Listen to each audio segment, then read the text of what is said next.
Is it on? Okay. Good morning, colleagues. Ben, you look fresh after all that trip. I'm not so sure how you do it. But welcome. We have some of our colleagues who arrived last night, a bit late. They're still on their way, but we're going to push everybody in now so that we can commence. But whilst we wait for them, I would like to ask some two colleagues that are here to talk about their project. It's a community project, and we would like to ask you to do something about it. So I'd like to ask Chris Totobela and Sbusiso to just come up front, and we'll just say a couple of things there.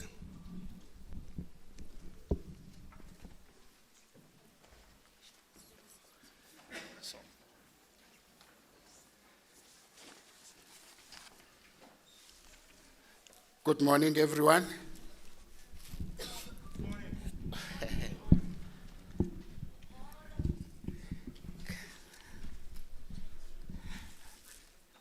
My name is Chris Totobela, the team manager and the founder of the African Connection Women Football Team. The team was established in 1996. The team comes from a very, very poor area in the township, and the area which is well known for crime and all the wrong stuff that young people get involved in. But I decided to start a ladies soccer team just to help them, keep them off the streets, and to give them something to do when they come back from school. And the soccer team does not only offer football coaching to the girls, but we also help them, teach them singing, drama, and all other sorts of things. So we try to cater for everybody in the team. And the team has done so well since its establishment. And the team has also won a lot of trophies. And our project was actually nominated in the then program that was called Old Mutual, SABC, and Sowetan Community Builder of the Year project, which is a national project that identifies people that are making a difference in the community. Fortunately, we were nominated as one of the finalists, and we got an award for the work that we do in the township. So, in conclusion, this team has been the home to the young girls for the past 19 years. And next year we'll be celebrating our 20th anniversary. Thank you.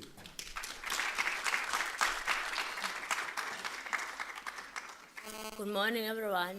I'm Sbusiso Mandala, the captain. I would lastly say just a few things that the team has taught us a lot, and it has taught us how to respect each other and how to behave towards other people. So we appreciate everything that the team has done for us, and it saves us from the crime that is out there outside. Thank you.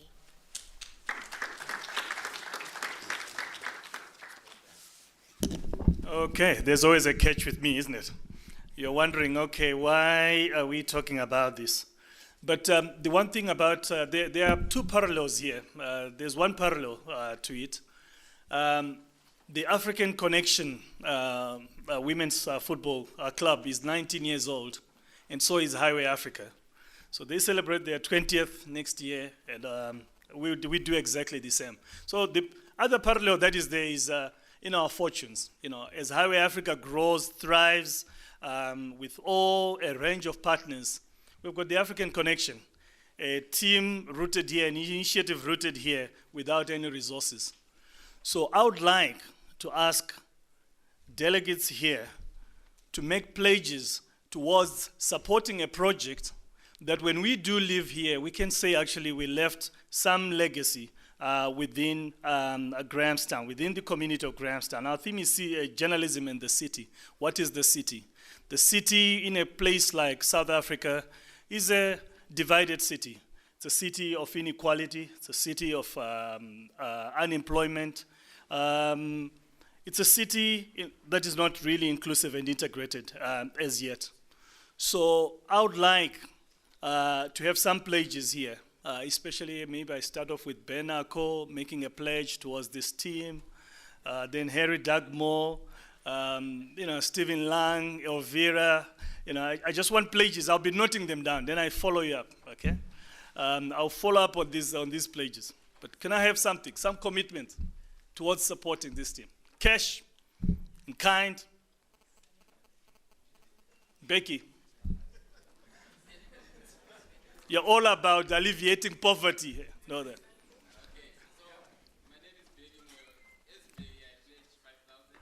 Okay, great. Thank you.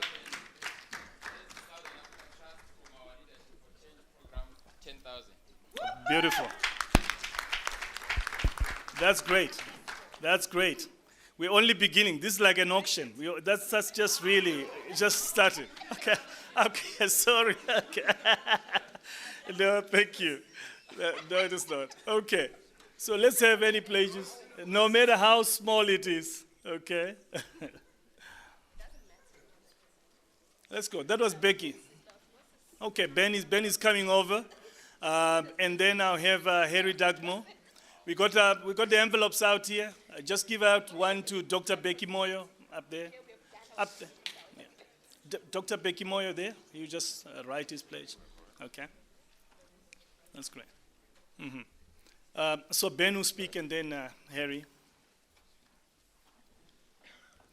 Thanks, Chris. I fully support that. That's a great initiative. I'm doing an anonymous pledge, and I'll try to see how I can support from when I go back home. Okay, right. Certainly. I really appreciate that, Ben. Thank you so much. Okay. Okay. Yes, Professor Harry Dugmore from the School of Journalism. Chris, thank you. And I think it's a wonderful initiative. And from the Center for Health Journalism, we're really trying to encourage people to move, get a bit more exercise, just 4 times a week, 20 minutes. It will extend your life and make you in a better mood. So I'd like to commit to 1,000 Rand from the Center towards the project. And I'd also like to say that next year on the 20th anniversary of both organizations, we should have a little match. Highway Africa versus the selected team here, captained by Chris, and then we can play we can play the ladies. Thank you. Who says a 50-year-old cannot play soccer? Yeah, I'll take you on it. Okay, thank you so much, Harry. Okay. Oh, yeah, please. Ms. Jackie O'Sullivan, Telkom. Hi, Chris. In addition to what we've provided for this workshop, Telkom will donate an extra 20,000 Rand to the project. Okay, thank you. Thank you so much.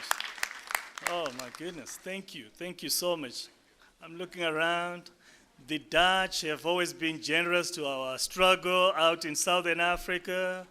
And I know Bob van Vinden as a student in the 70s, contributing to the struggle in Zimbabwe. 1980, when I was 12, he came to Harare, and I know him. The comrade will do it. Okay. Staying anonymous. That's great. Okay, we got that. Okay. Oh, yeah. Okay. So thank you so much for all the contributions. Elvira, were you about to? Okay. Is it? Okay. Okay. That's great. The Dutch. Okay. A large Dutch component here. We want to thank you. Okay. Okay. So thank you.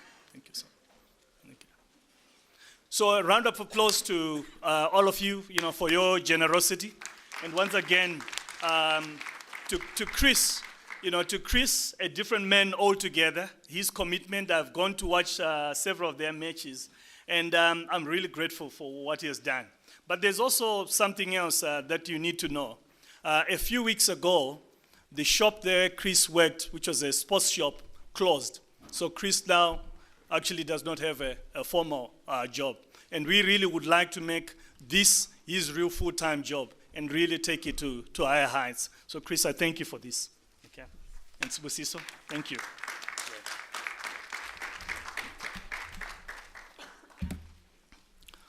So colleagues, once again, good morning to the 19th edition of the Highway Africa Conference. Every time you talk of Highway Africa, you know, all sorts of things come up. You know, others will address it, Africa Highway, Highway to Africa, but of course it's Highway Africa. Then yesterday, something quite, something interesting happened. As I was driving up to our Highway Africa offices, I was stopped by 3 people who needed a lift. They said, well, you know, they were tired, they couldn't go up the hill. So I gave them a lift. So as we were going up, they said, you know, they didn't know how I was involved with this. They said, what is this Highway Africa thing that is happening? So, I gave a little talk about it and, pretending to be a delegate. Then they said, oh, is that what it is? We thought these were traffic police officers meeting, talking about the highway patrol. That was a killer, I'm telling you. So, but I blame the culprits who came up with this name in 1996. The culprits that will be revealed tonight, 2 of them really who came up with this name. A couple of years ago, when I was going to University of Texas at Austin, the organizer of a conference there told me well in advance, it says, with these Americans, you really have to explain what this Highway Africa is, okay? Because they will think that you are in the road construction business. So I always have to say, what is Highway Africa? But welcome. So my introduction is really to talk about housekeeping. I hope that all of you now have done your registration. Registration is upstairs in this very building, so you should be able to get your tag, which you should keep on all the times, and then you should have a copy of the program. If you have not registered as yet, I can give you a copy of the program. Anybody who has not yet registered? We're all registered, that's great. You can take out a copy of your program. And then I'll also talk about internet access, which is critical. Our Twitter handle, our format of the conference, the way this whole campus is laid out and the venues that we're going to use, and then of course our exhibitions and our little newspaper. So this is what I will just speak about. But our theme, of course, journalism in the city, pretty much, speaking to the challenges of the modern city in Africa. These are images from South Africa. You can relate to them in different ways, but they all define what the city is. And this is part of the things that we want to interrogate with our theme. Professor Anthea Gaman, my colleague from the School of Journalism, will elaborate a bit on why we chose this theme. That's your registration, the text that you should have. Internet access, if you look to the walls, you'll find a piece of paper that we have put up there. They have got your logins. So you should look for the HWA 2015 network. Then the password is 49BRO. BRO. Is it visible? Okay, so you should be able to log onto that. Now, that wireless network is throughout the campus, but when we go up in the afternoon to the Africa Media Metrics building, and you attend any of the workshops there, and you need to use the computers there, you will need to get in logins. And to get those logins, you need to present your ID or passport. For security reasons, you need to fill in a form and get that. I know it's a tedious bureaucratic exercise, but it's very necessary. It has to do with security of the networks. So that's what we will do up there. But if you have your own device, you still use just the wireless on that. It will work up in the Africa Media Metrics building. This is a Sunday. Most people are still asleep out there. So we have an opportunity to trend. So please, this is our Twitter handle, highway_Africa. The hashtags, HA 2015, and city journalism. So please, I'm not seeing many people reaching for their devices. Please, just now, let's kick off this. We want to trend in Nairobi, we want to trend in Harare, we want to trend in Joburg, we want to trend everywhere. Okay. So you got that. Now the format of our conference has not changed over the years. We have keynote addresses in this room. This is Eden Grove Red. Why is it called Eden Grove Red? Well, the seats that you're seated on are red. There's a similar auditorium to this. Next door, it's Eden Grove Blue. The seats are blue. So those are the two main venues down here. So in the mornings, we have our keynote addresses and plenary sessions here in either of these two auditoria. Then in the afternoon, we go for lunch in what's called the Nelson Mandela Dining Hall, which is opposite the School of Journalism, which is the Africa Media Matrix building. And after our lunches, we just cross over at 2:30 to go into our various workshops. In any given afternoon, we've got a minimum of 6 workshops that you should be able to sign up for. So you can then go into any of those workshops. I would suggest that you be there quite early. Some of the workshops will be oversubscribed. And if you cannot attend that workshop, go to another one. There'll be a repeat of some of the workshops the following day. So you should be able then to go into that workshop of your choice. At 4:30 today, we'll have book launches. We've got 2 books that we are launching, one by a good colleague from New York Times, Ron Nixon, called Selling Apartheid. Got a copy here, autograph for me by Ron. Thanks, Ron. Okay, and another book by Dr. Brigalia Bam on elections in South Africa. So the book launches will take place in the Africa Media Matrix foyer area. And then we'll also have a film screening down here, parallel to the book launches. So there'll be a film screening here. All this is in your program. And then in the evenings, we've got our networking dinners. And this evening, we've got our Telkom Highway Africa Awards evening, as it were. Don't come dressed in your overalls, just dress, the 3. Okay. It will be a great evening. We have got certain people that we are recognizing there as recipients of the Highway Africa Award for their outstanding contribution to this conference over the years, as it were. So we'll kick off our proceedings at 7 o'clock, but we all have to be seated at 18:45. But it's all there in your program. This is the format of it. Now, in terms of the geography of this, this campus is a small campus. It'll be very easy for you to walk from one place to another. Where we are now on this map is 1. This is Eden Grove, where we are. Forget about 8, that's High Street, which talks about the shops and all that. Everything is closed in Grahamstown. The real action is actually here. So you're better off actually with part of the conference. So don't look to do any shopping, okay? Things will be happening at our conference. 2 is actually the Africa Media Matrix building.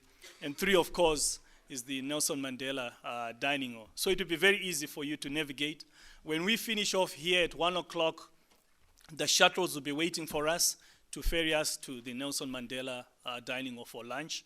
And then you can just walk across, literally 5 meters to the Africa Media Matrix. You won't need a shuttle for that. There are only so many things that a conference director can do. One thing I cannot control in Grahamstown is the weather. I always have to permanently apologize about it. When I was recruited by Professor Guy Berger 12 years ago, he said all sorts of, Guy, he said all sorts of charming things about Grahamstown, about the job and all that. And once I was here with my family, he said, well, I'm sorry, there's one thing I didn't tell you. This place has got 4 seasons in any given day. And so brace yourself for it on that. So Grahamstown, the weather is not going to be too friendly, but be assured of the warmth of our hospitality. Okay? If there's anything that you need, we've got a dedicated information desk just outside in the foyer. And our staff there will be able to assist you with anything. If we did your ticket and there are some issues there you want to reconfirm or there's some changes to itinerary, please do approach the information desk and they will be able to help. Our sponsors have kindly put up exhibitions for us. So we encourage you to go to the various stands. If you go to the telecom stand, we will encourage you to drop your business card because we're going to have a draw, a couple of draws actually. So you could win something really nice. We do this annually, and you know, who knows? There are people who complain that they've never won anything. This could be, you know, something is about to turn.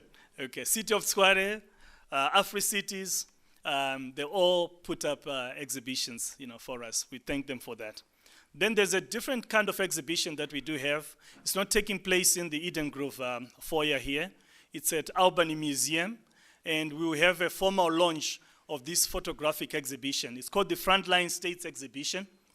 What it does is that it shows the contribution of what is called the frontline states, the countries that are neighboring, that neighbor South Africa, and how they contributed to the anti-apartheid struggle, but also the engagement with apartheid South Africa, the destruction, the war in itself. So your Zimbabwe, Lesotho, Mozambique, Zambia, Angola, all that. So they are amazing photos that capture a certain moment in history. But also it serves to remind us of how interconnected our histories are.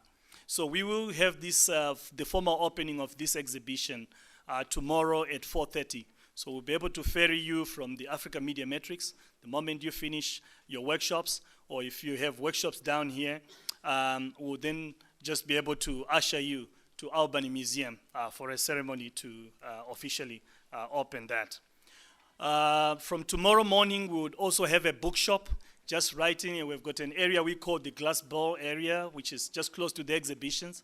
We've got a bookseller, Van Skyke, who would be selling a whole variety of books, and you should be able to buy something from there. We have our newspaper. You might have seen it. It's right in front of you. It's produced by our students. We probably run the best journalism school in Africa, and I think if you go through this, you'll see why. Last year they had me on the front cover, but this year I said, look, I don't want to be the usual dictator. You know, people now are saying things about me. I want to be a benevolent dictator. Put somebody else, put me inside, but make sure I am in, okay? So they dutifully did so. So please do look through our newspaper and just encourage the students. Take one as a memento. So there will be two issues, one today and the other tomorrow. Then the third issue will be electronic. We'll email that to you. Then I'd like to do my thank yous to people that have helped us greatly in putting this conference together. First to Vice Chancellor, Dr. Sizwe Mabizela. So I want to thank you so much for your accessibility and for all the support that you've given us over the years in putting all together. We would not be able to do this without the leadership and their support. Also want to thank Deputy Vice Chancellor Dr. Peter Clayton for his support. His office manages our contracts, and the way they've expeditiously done that over the past few months has really helped us. Registrar Dr. Stephen Furi signs all our contracts, and we found him very accessible in doing this. Then, of course, in terms of the organization of the theme of this conference, the leadership comes from Professor Anthea Garman, who is the deputy head of the School of Journalism at Rhodes, who has the Highway Africa Steering Committee. Herself, together with colleagues, the ones who would conceptualize the theme, conceptualize a number of things in terms of the topics and the speakers. So I would like to thank Professor Garman for that. I would also like to thank our speakers and trainers. We are always amazed that we don't actually have to make much effort to encourage people to come. We actually get requests as to, can I do a presentation? Can I do a workshop at Highway Africa? The value that you put in this, the effort that you put in preparing is just amazing. We want to thank you so much, our speakers and trainers, for that. Then I'd like to thank the delegates. Grahamstown is not in the middle of the country, as I always say. It's not Nairobi, it's not Dakar, it's not Johannesburg. But you make the whole effort to come over here, and I'd like to thank you for that. The Highway Africa staff that I work with, I'd also want to thank them for the countless hours that they put in into making this conference a reality. Now, these presentations that I always do over the years, they really look great and all, and it makes me look really like a tech-savvy kind of character. But actually, it's somebody called Brian Garman, who I'm not so sure is here today. But Brian puts so much effort into putting these presentations together, and I would like to thank him. Countless hours. He also does the design of the program, and we spent countless hours putting it all together. So my thanks to him. But the real stars of this show, as I always say, are our students.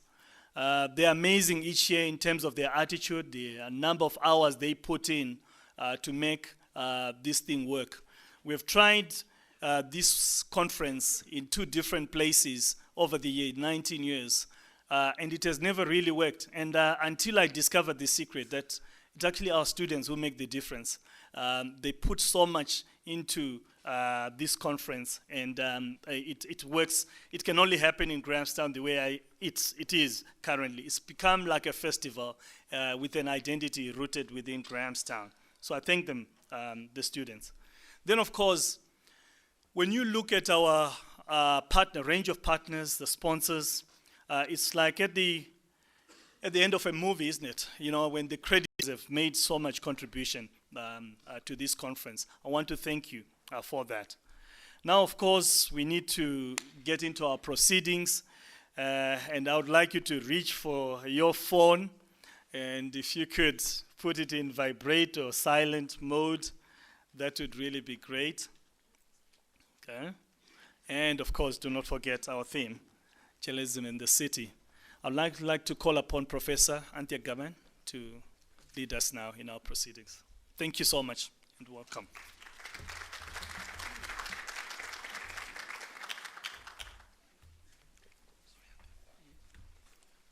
Thank you. Okay. Can you take it a bit that way? Thank you. Thanks. Okay. Good morning. We're filling up, which is very nice. Molweni is the language of our province. This is a special year. It's not the 20th, but it's the 19th, which is an awkward number. But it's an extraordinary year because we have the people who were there at the very beginning with us again, in Roland Stanbridge over there, and Guy Berger. And because Chris has raised the name of Highway Africa, I'm going to tell you how it did come about, because I was also there at the beginning. The very first conference was called New Media 2000, and I think it was going to be a once-off, wasn't it, Roland? So Roland had come to South Africa, was ahead. In 98, 2000 was ahead. In 99, 2000 was ahead. But then it was no longer ahead of us. So we couldn't keep on talking about the future in the terminology of the past. But the very first conference newspaper was called Highway Africa. And so the decision was made to take the conference newspaper's name and make it the conference's name. So I'm sorry that it's caused Chris headaches, in that it sounds like it has more to do with paving roads and potholes than it has to do with the internet. But that's how it came about. And so I think what I want to say at the outset is that this is an extraordinary moment, because it's the point at which everybody who has a partnership and a friendship with this particular kind of idea finds themselves in the same location together. And then if they're not physically here, they're connected to us by that very same highway, that imagined idea that we could all over the globe speak to each other and know each other. It's still a wonderful imaginary. I want to start off by acknowledging that there are particular people among us that we're very, very pleased to have with us this particular year. and acknowledging that actually one of those extraordinary partnerships and generosity of spirit that Highway Africa has is that when something extraordinary is happening in the world or around us, Chris very often takes advantage of it and says, how can we plug those ideas together? So this year, the AfriCities conference is happening in Johannesburg towards the end of the year. And it seemed opportune to go, yes, of course, this is an excellent idea. This is a very good consideration and theme for Highway Africa. When Chris tells you that the steering committee does all the work intellectually, he's actually not telling you the truth. What the steering committee does is rein in Chris and kind of channel his energy. Chris is the mind behind Highway Africa, and he's the person who makes these kinds of connections and who brings these kinds of relationships into this pool to make it so very rich. So first of all, we must acknowledge that we have with us the Mayor of Johannesburg, Councillor Parks Tau. We have with us the Mayor of Tshwane. Sorry, I'm going to have to bring this closer because the light isn't so good. Councillor Josinso Ramakgopa. And the AfriCities conversation and discussion we're going to keep on having. We thought it very opportune to say, as the human population is moving increasingly into cities, and cities continue to be those extraordinary places where people can experience and encounter things to make their lives better, we really, really, really need to talk about how that impacts on the internet, accessibility, the cost of data, people's ability to get their hands on the information they really want. But we also know, as we see people moving into those mega cities across our planets, that actually, while they provide that kind of hope and that possibility, our cities also become extraordinary sites of violence and danger and inequity and inequality and unfair distribution. So absolutely we must put those on the agenda and we must talk about them. But they're not just to be talked about by governments, they're actually to be talked about us as journalists. And there is journalism to be made about those kinds of human locations and what's going on. So that's why we think it's so key, and we wanted to do it this year. This morning we will have keynote speakers, Jean-Pierre Elong Mbasi, who's Secretary General of the United Cities and Local Governments Association, which is going to be really interesting. It's going to just induct us right into the thinking and the ideas this morning. And then Ron Nixon, who's already been referred to this morning, will also be addressing us. We must thank the School of Journalism and Media Studies and our head, Larry Strelitz. Larry Strelitz has got a wonderfully kind of laissez-faire, in the best sense, way of allowing those of us with crazy ideas, hot-headed projects, loads of energy, to keep on doing these kinds of things, and he creates the kind of very large, porous cordon around us all to kind of keep us all still operating within the school. But Larry is, I don't think here today, but is very strongly a kind of spirit behind this. And then we really do need to thank our Vice-Chancellor, our Deputy Vice-Chancellor and our university. As Chris has already said, their support for this is quite profound, and they just do keep holding us in this space as we go forward.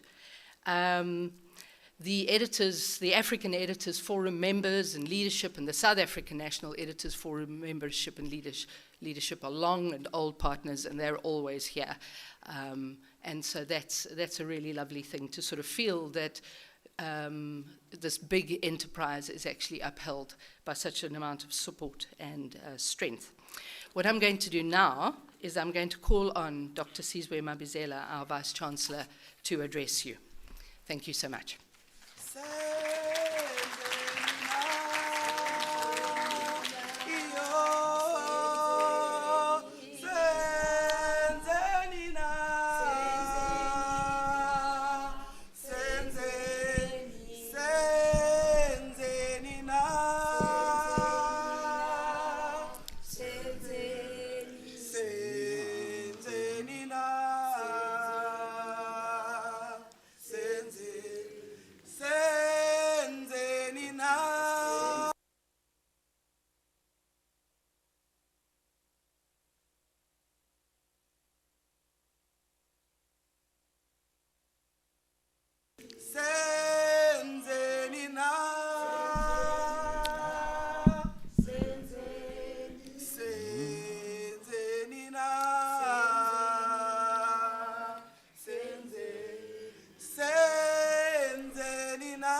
Thank you, students. Your point is made. If you may, okay. Thank you.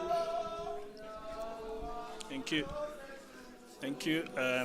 We just wish to proceed with our. Okay. Thank you. Okay. Can I start by addressing what you are witnessing this morning? We are a constitutional democracy founded on the principles of human rights and human dignity. Our rights end where and when we start to encroach into other people's rights. And that is one of the foundational principles of a democratic state. We need to treat each other with respect and dignity.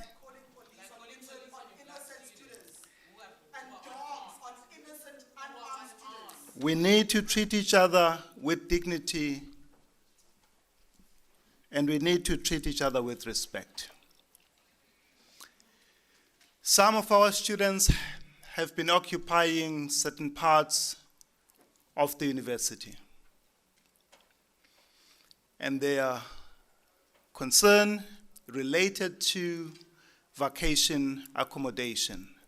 Our term ended on Friday, and as is normal, students are normally expected to leave and come back for the start of the fourth term.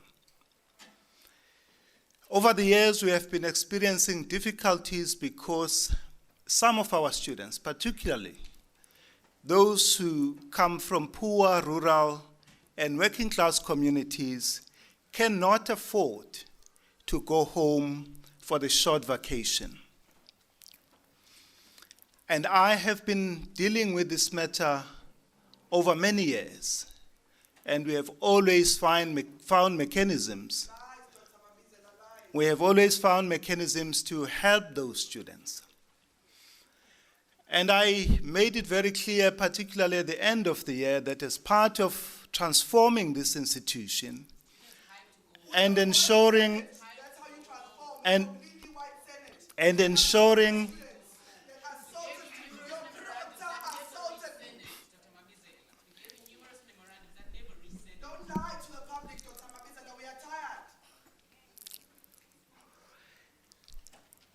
I made the point that as part of transforming this institution, we need to make sure that it is accessible to young people from poor, rural, and working class communities. And what that means is short vac is a financial burden for them because they can't go up and down. And so we are, and we have been discussing possibilities of addressing the issue of short vacation. Certainly for the short vacation, which started on Friday, every student who needed help has been accommodated. So let me proceed from that. And of course, what we are doing is finding ways, sustainable, long-term solution to these problems.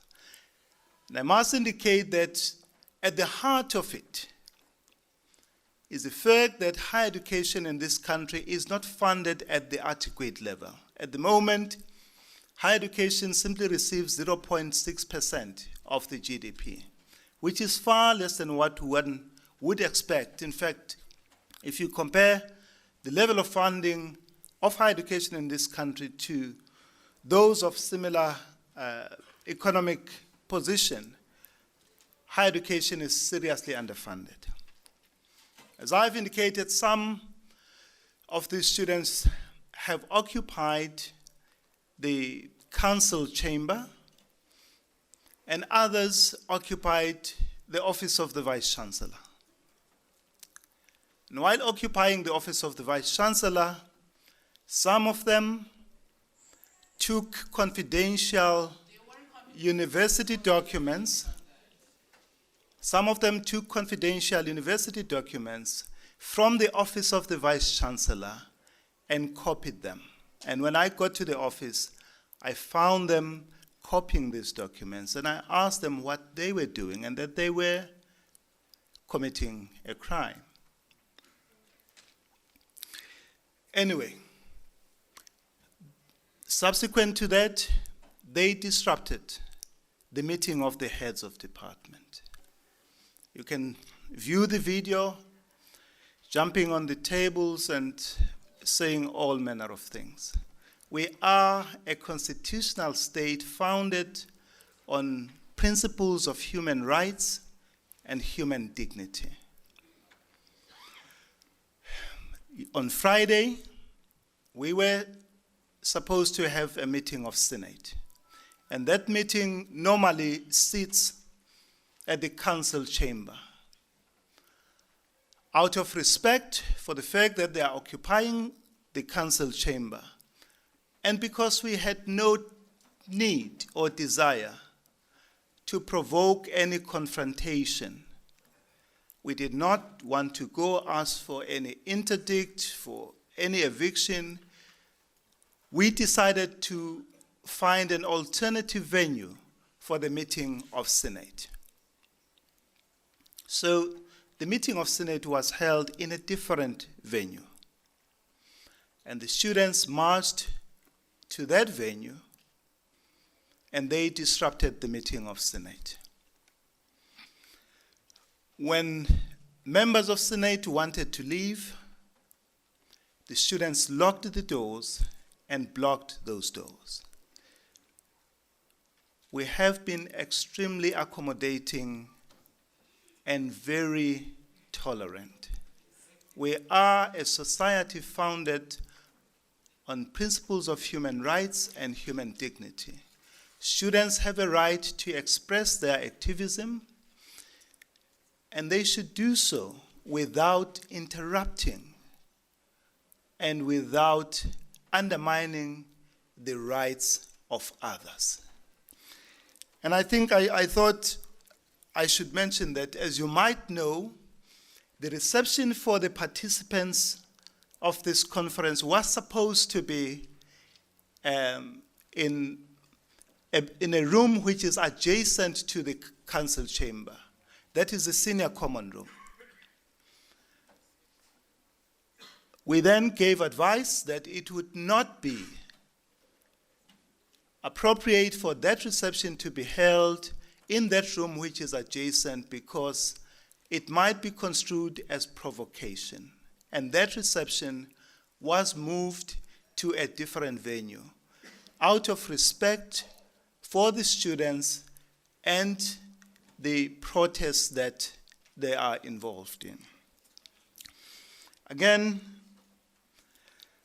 I do want to make the point that we have been exceedingly very accommodating. We have avoided any form of confrontation because I believe that students also have a right to express their frustration in ways they see fit, for as long as those are within the prescripts of the law and they respect the rights of others. And my rights stop where and when I start to encroach in the rights of another person.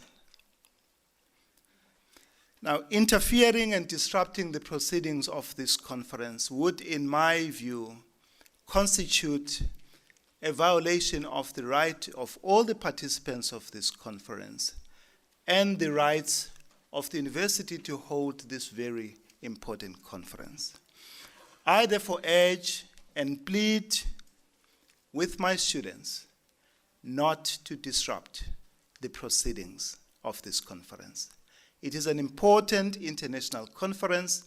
Let us do everything within the prescripts of law, because if we stray out of the prescripts of the law, then we will be creating problems for ourselves.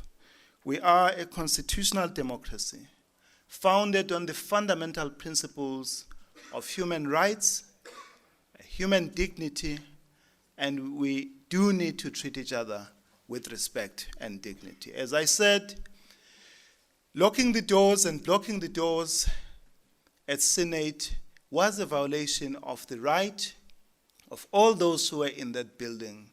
They have a right to freedom of movement, and we cannot allow that. It is not acceptable for us to conduct in ways that violate the rights of others.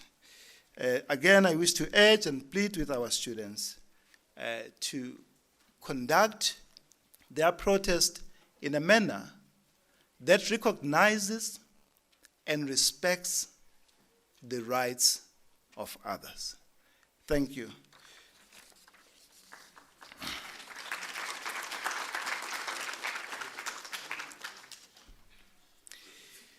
Executive Mayor of Johannesburg, Councillor Parkstow.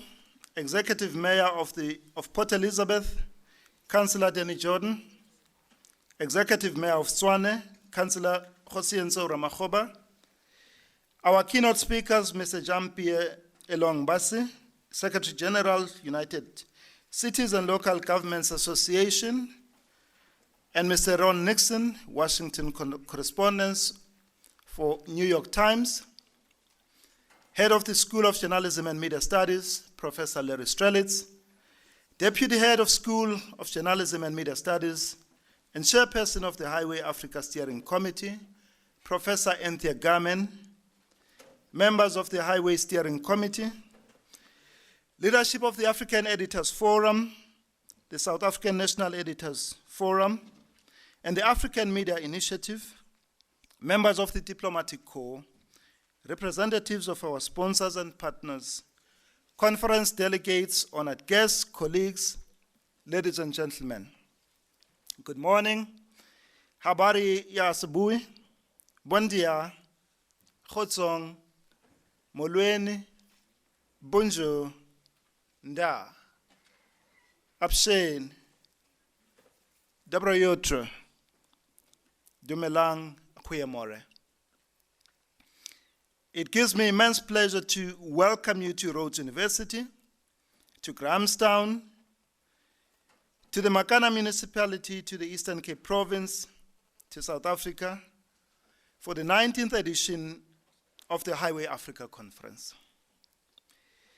Our university is greatly privileged and honored to once again play host to this important conference which brings together a broad spectrum of journalists, scholars, academics, media experts, practitioners, and professionals from across the African continent and beyond. We wish to extend a special word of welcome to our friends and colleagues from other parts of the world who are visiting the African continent for the first time. To them, we wish to say, welcome back home. This is the part of the world where we all originate.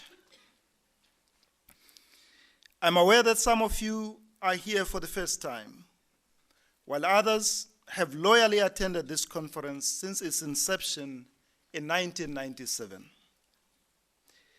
We wish to acknowledge with deep appreciation and gratitude all partners and sponsors of Highway Africa. Some of them have been with us on this journey for a number of years. We thank you most heartily for your generosity. We do not take your support for granted, particularly in the current economic and fiscal climate. May your investments grow without bound. This conference, which is in its 19th year now, is a flagship program of our School of Journalism and Media Studies. The fact that it has over the years become the premier continental platform for journalists, media practitioners and professionals, policymakers and others to exchange views and reflect on the challenges facing their profession and practice in the continent and beyond is great credit to the visionary leadership of its director, Chris Kabwacho, and the School of Journalism and Media Studies. Well done, Chris, for doing a wonderful job. Our university is very proud indeed of the immense contribution of Highway Africa in creating a space and forum for critical engagement and reflection on what it means to be a media practitioner and scholar in the African continent and beyond. As we gather this morning for the 2015th edition of Highway Africa, we must pay a special homage to the many journalists in our continent and beyond who have lost their lives in the course of their service to humanity. Their contribution has not been in vain. The theme of this year's conference, Journalism and the City, will explore, stimulate discussion and critical reflection on how journalists and other media practitioners capture and report the multifaceted, multi-layered, and multidimensional story and highly textured experience of a city dweller. Research shows that the African continent is experiencing the fastest rate of urbanization in the world. What challenges or opportunities does this urbanization bring? Challenges of provision of and payment for basic services, transport, healthcare, human settlement, unemployment, crime, environment, corruption, preservation or loss of traditional practices and cultures, social interactions, economic opportunities, and more need to be captured and narrated in a way that advances social justice, human rights, human dignity, and human development. Where does this leave, or where does this place local community radio stations and newspapers? How do they capture this change? And where does this leave the story and experience of those left behind in the rural areas? Who will tell their story? What will shape and influence the reporting of that story and experience? This theme is indeed timely as it lays groundwork for the hosting of the 7th Afri-Cities Summit later this year by the city of Johannesburg, which is led by His Worship, Executive Mayor Pakstow. As I conclude, I wish to salute and commend all journalists and other media practitioners in our country, in our continent, and beyond. These are challenging times, and these are exciting times.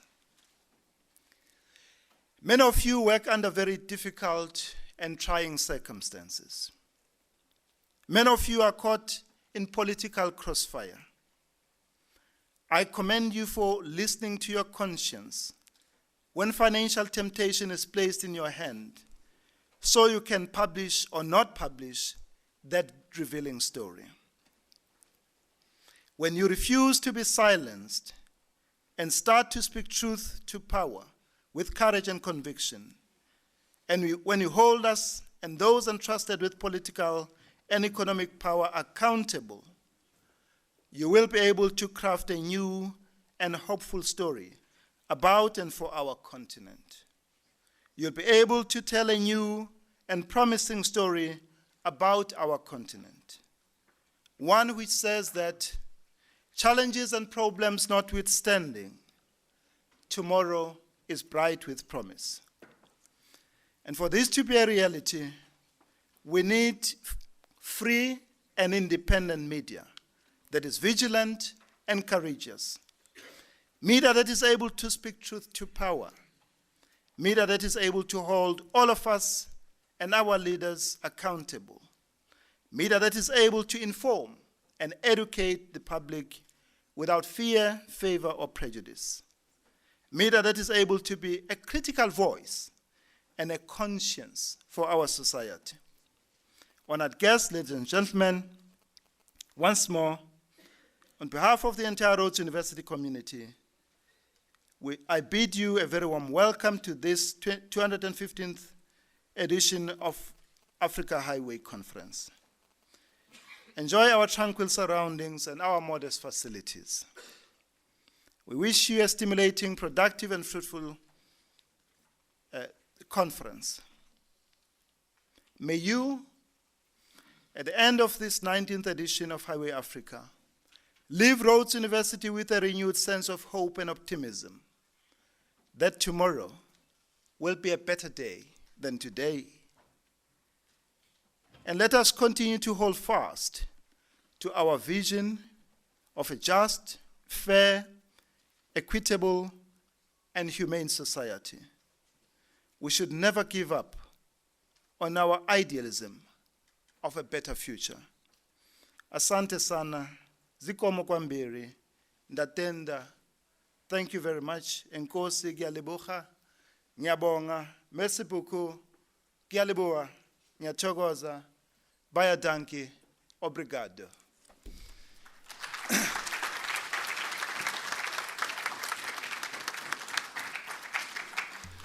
Thank you so much, ladies and gentlemen.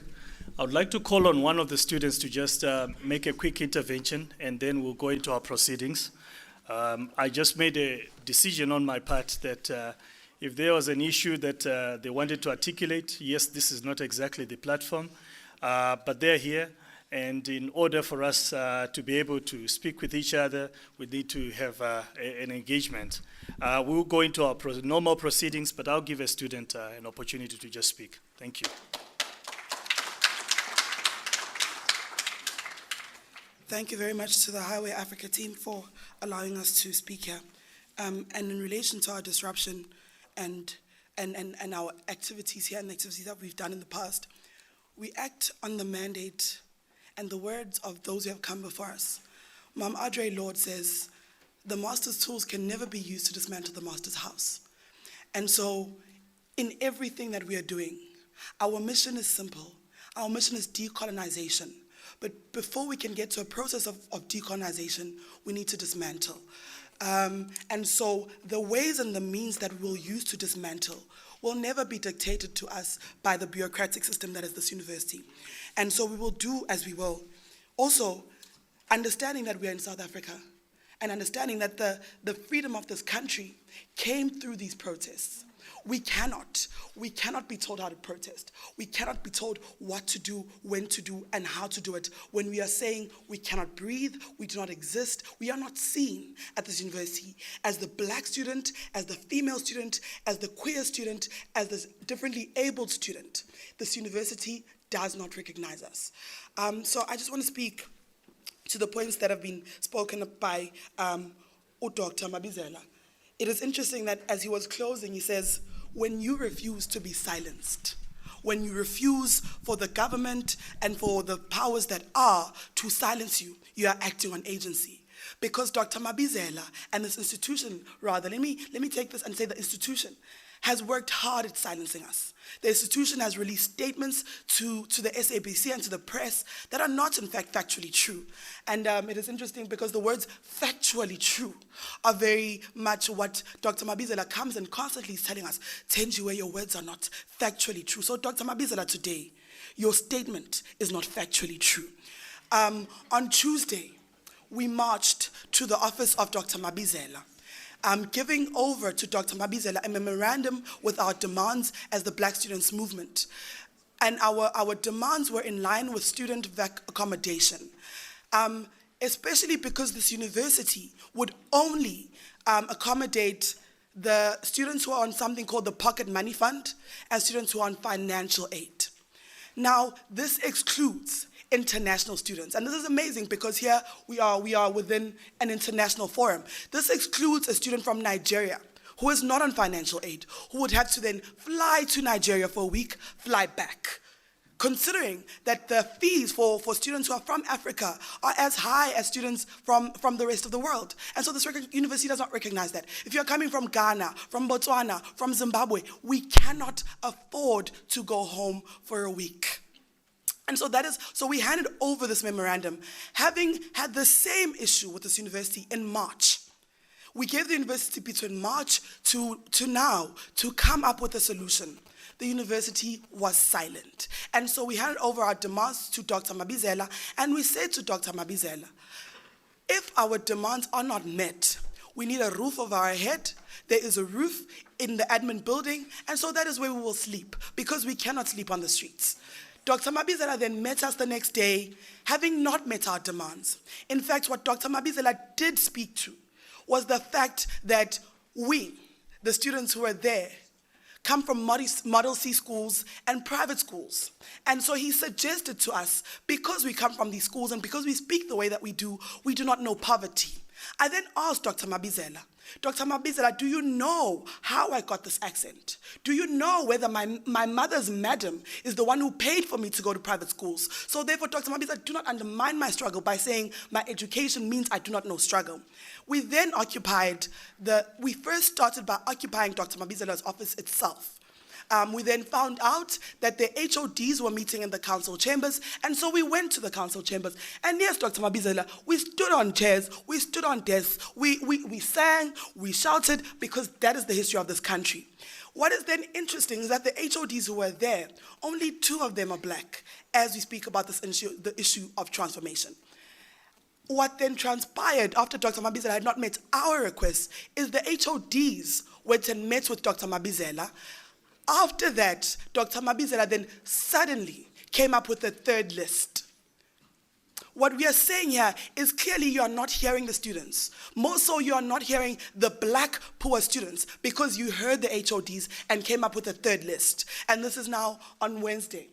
We then said, that is fine. When the HODs met with us, we are fine with the 3rd list. Can Dr. Mabizela then send a university email to students, asking students to come and send in their names? Our issue also was that with the first 2 lists is that you had to go there and perform your poverty. Poverty itself is a violence. When you have to go before a white board and perform why and how you are so poor, we as the students rejected that.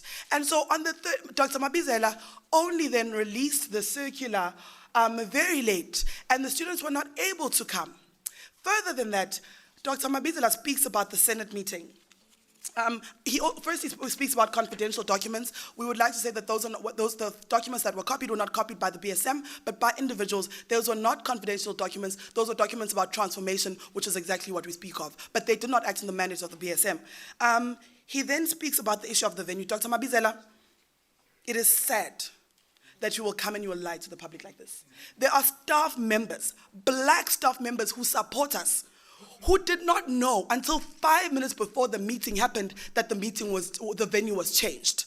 They changed the venue from the chambers all the way to PGV. When we arrived at PGV, we were met by staff members of this institution who came with police. There were police there, there were dogs. This is interesting because this university forgot to commemorate Marikana. I asked you, Dr. Mabizela, why you do not commemorate Marikana? He told me that he had an appointment with the ophthalmologist in East London, and Vuyo can confirm that. And so he wanted to, but forgot. And so this university then brings police, a police force, a dog unit, 2 black students who were unarmed. What then transpired is we said, we will enter Postgrad Village because we have paid to be in this university and we want to sit in that meeting because this concerns our lives. What then transpired is that as I was trying to block them from opening the gate, personally, they had chains around my hands, and more than that, Dr. Naidu, who was the head of security, said, "You devils deserved it." A video will be released where that very statement is there. Further than that, there were members of staff who assaulted me, there are pictures again that will be released, where there is a gate against my face, where I am holding up against, and there are 4 men holding down a gate against a black child who just simply wanted to go to Senate. The members of the SRC who were inside asked Dr. Mabizela to come and address the students. Dr. Mabizela said, "I am sorry, I am in a meeting." So, Dr. Mabizela, the statements that you have made are factually untrue. We refuse to be criminalized any further. And we refuse for you to speak to the media things that are factually untrue. We stand here on the mandate of those who have come before us. This university that chased away Bantu Stephen Biko has done to the black students in 2015 what it did to him years ago. They have criminalized us, they have chased us away, they have treated us like animals. Dr. Mabizela, I will say this to you again. It is sad that my parents fought apartheid years ago, and yesterday, on Friday, I saw the very same thing coming from this institution on black, innocent bodies. Aluta. Okay. Thank you.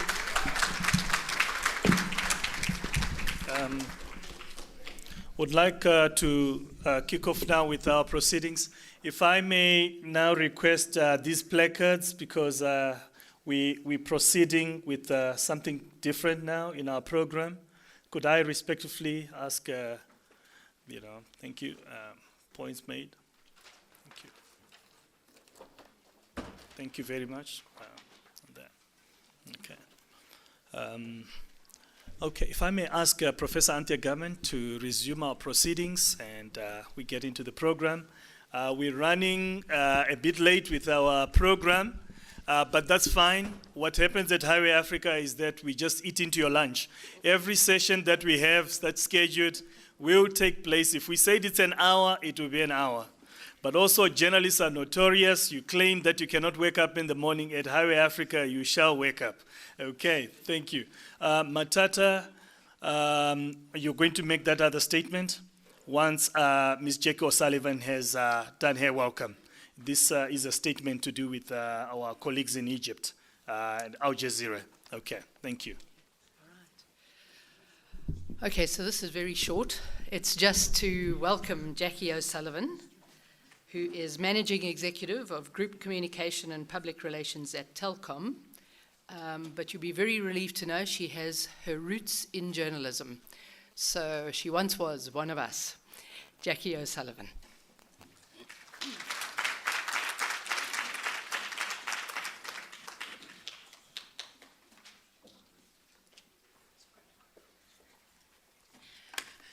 Good morning, ladies and gentlemen. First of all, I'd like to start by welcoming I think the executive mayors have they arrived? Yes, executive mayor, my mayor, Parks Tau, Telkom's mayor, Josienso Ramahopa, and we're very loyal in Johannesburg, to Dr. Mabizela and to Chris. I'd like to start off by first of all recognizing Dr. Mabizela and Chris for the way they handled the protest. As a former journalist, I would have been extremely disappointed if I'd come to Rhodes University to see anything other than the open debate that was encouraged there. So thank you for the way you handled that. I really recognize that and I welcome that.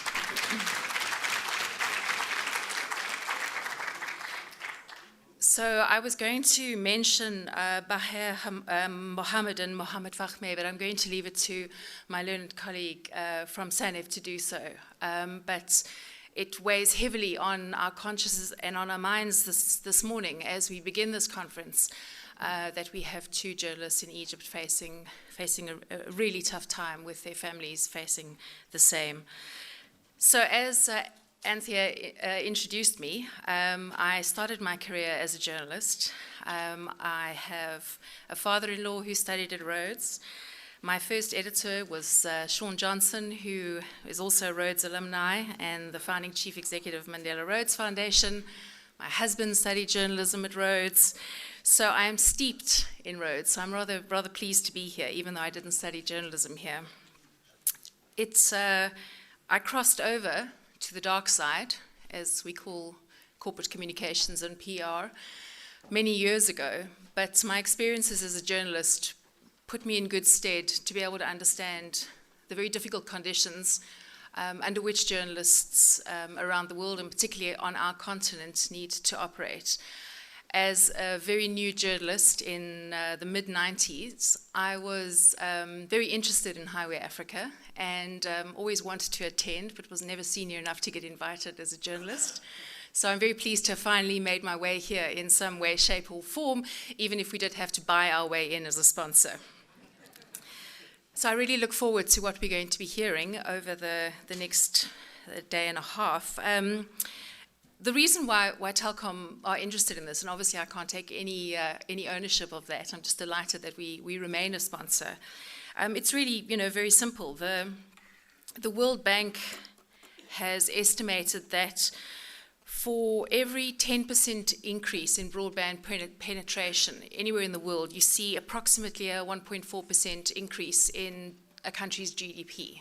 There is a direct correlation between the amount of broadband access and how a country performs. So from Telkom's perspective, it's a no-brainer. This is absolutely critical to the development of the continent and particularly the development of South Africa. 20 years ago, telecommunications infrastructure was used to make voice calls. It was a very basic amount of data that was transferred. And now we find ourselves an essential part of what is not being exaggerated, I don't believe, when we say the greatest innovation story of modern history. What we're doing at the moment is forming the backbone of future economies. And how we leverage the backbone of broadband infrastructure to be able to educate and communicate is something that lies, in many respects, squarely on the shoulders of the reporters and the cameramen and the photographers who document the development of our continent. So I would like to wish you all very well over the next 2 days. I'd like to thank you for making the effort to be here, and I hope you enjoy conversations and dialogue and debate that leave you feeling fulfilled and walking away with renewed inspiration for the incredible work that is required of each one of you. Thanks very much.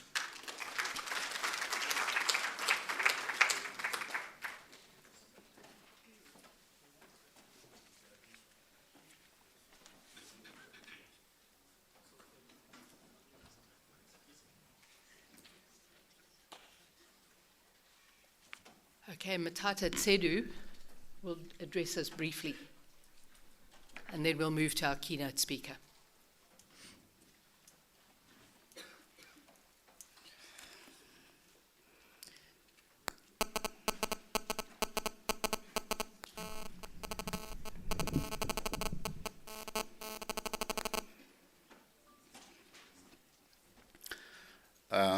Thanks, Anthea.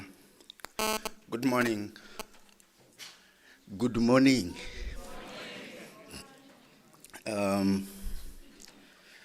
Professor Mabizela and my mayors, I feel for Mondli that Telkom is not in Ekurhuleni and Jackie doesn't live there either. So because I once lived there, I'll recognize Mondli. But more seriously, before I get to the motion that I'm going to ask you to support, I just want to say that as a South African, I'm very proud of what we just saw here. It happened. There's no blood here or anything. That's who we are. We talk to each other, sometimes in language that is corrosive, but we talk to each other.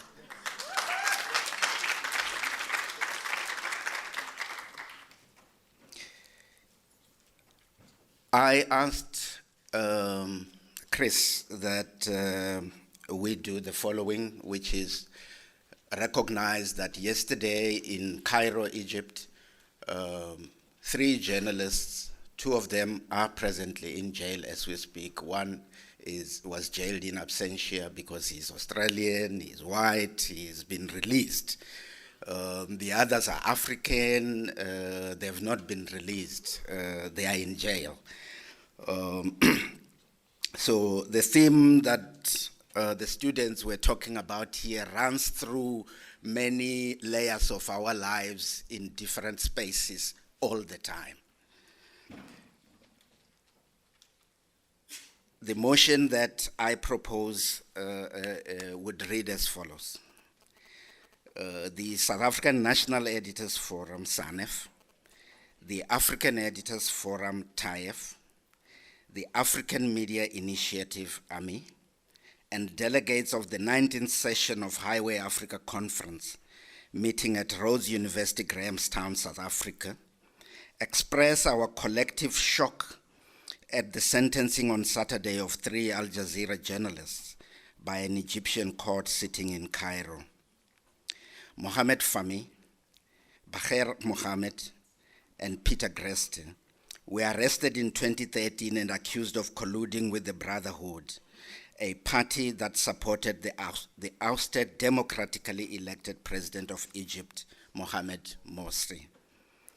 Greste, who is Australian, was sentenced in absentia after being deported earlier this year. SANEF last year met with the Egyptian ambassador in Pretoria and handed a note of protest calling for the release of the journalists and insisting that their arrest was a violation of freedom of expression and of Egypt's commitment to media freedom in line with the African Charter on Human and People's Rights. We, the delegates of this biggest gathering of African journalists, condemn the continuing repression of media by the military junta ruling Egypt today and call for the release of the journalists and all other detainees being held unjustly. We call on Egyptian President Abdel Fattah al-Sisi to live up to his stated promise to reverse any conviction of the journalists through a pardon. We further call on African governments to join in this call and do all in their power to force the Egyptian rulers to live by the commitments Egypt made by being a member of the African Union and committing itself to democracy, justice, and fairness. We call on the African Union Commission and its chairperson, Madam Dr. Nkosazana Dlamini-Zuma, to intervene and get the journalists and other detainees released immediately.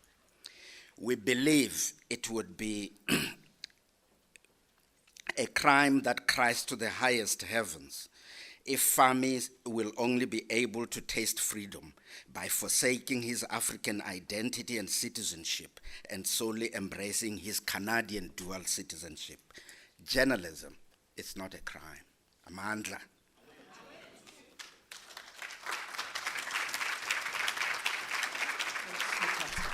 Thank you. Chris, I wanted to check with you, is the statement going to be made available in some form so that people can read and see it? We'll try to maybe sort that out. Matata, do you want us collectively to adopt that statement? How do you suggest we proceed? Okay. Do we agree? Okay, so Matata, I think, is asking for a show of hands.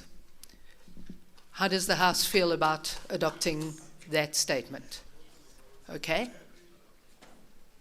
Matata, you have your support. Thank you very much. Okay. Right. Okay. So now we move into the stuff. The stuff that gets us here and gets us all buzzing as we put our heads together and we start thinking about what are we doing and what do we do next. So our first keynote speaker speaks to us very strongly about the city theme. Jean-Pierre Elong Mbasi, who's sitting over there, Secretary General of United Cities and Local Government of Africa. He's also the chairperson of the Interim Management Committee of the Cities Alliance, the co-chair of the World Cities Scientific Development Alliance, and the Deputy Secretary General of the China-Africa Forum of Local Governments. So what more credentials do you want for a person talking to you about cities and local governance? But I think what's really lovely is that Mr. Elong Mbasi has nearly 40 years of experience in the field of urban development and planning, urban services, local economic development, local governance, housing, slum upgrading. This is a person who has got his hands dirty, so we can believe what he tells us, okay? He's also very involved in an urban project financed by the World Bank in Cameroon, which focused on restructuring and development of a slums area of 300,000 inhabitants in the city of Douala. So this is a person with experience and knowledge. Please welcome Jean-Pierre Elong Mbasi.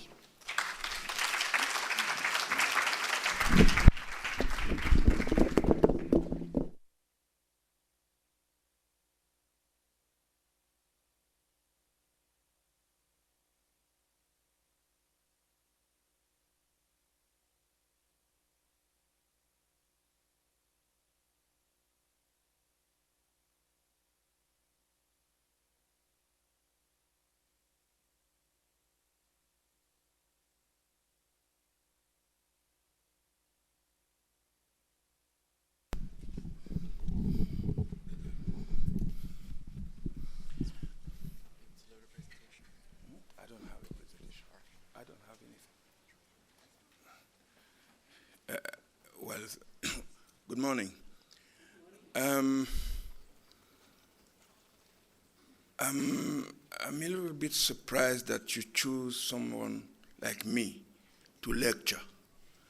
I'm not at all prepared to lecture. So I don't know why I'm here, but I can assure you, having listened to two keynote speakers yesterday night, our colleague or your colleagues from MTN, who did a wonderful presentation, and the keynote speech from by Andrew Snail, Deputy Minister Kokta. I doubt that I can add something really adding value on what they say. So what I will bring you is just my heart, how I feel, where we are heading to in terms of the relation between city and the media.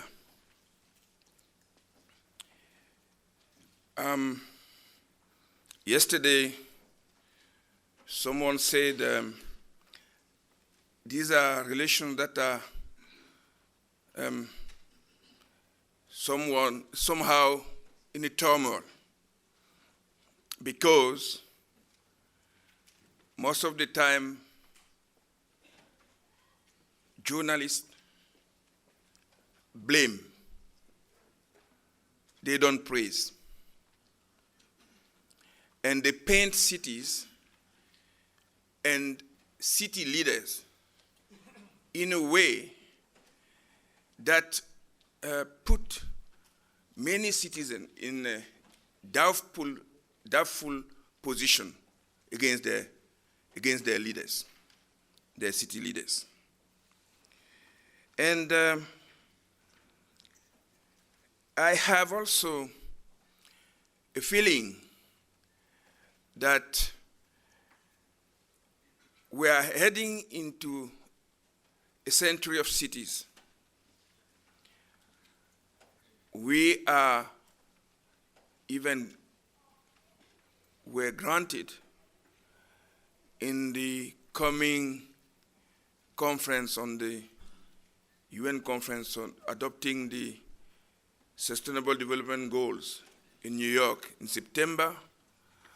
We have the privilege, or we're offered the possibility to have a goal 11 on sustainable cities and human settlement. But I can tell you, while we welcome this, we are still not recognized by the UN as a stakeholder. And I want to say that I have a testimony of this. We attended the last conference of the UN on financing for development in Addis Ababa, and in the official program, we had a civil society forum and a business forum beside the national government negotiation meetings. And we had to beg for a position at this civil society forum and at the business forum, and guess what? The mayor of Johannesburg spoke at this meeting as one of the invited guests of the business forum.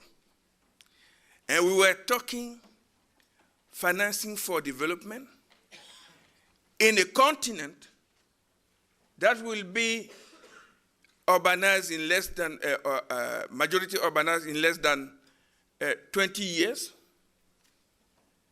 heading towards a conference on cities at Habitat 3, and the world doesn't see the value of having mayors sitting around the table to discuss the issues of cities. This is still where we are, and really we want the media to understand that if we don't change this, there is no way we can cope with the challenges ahead of us, be it the challenge of climate change, be it the challenge of sustainable development goals, or any other challenge.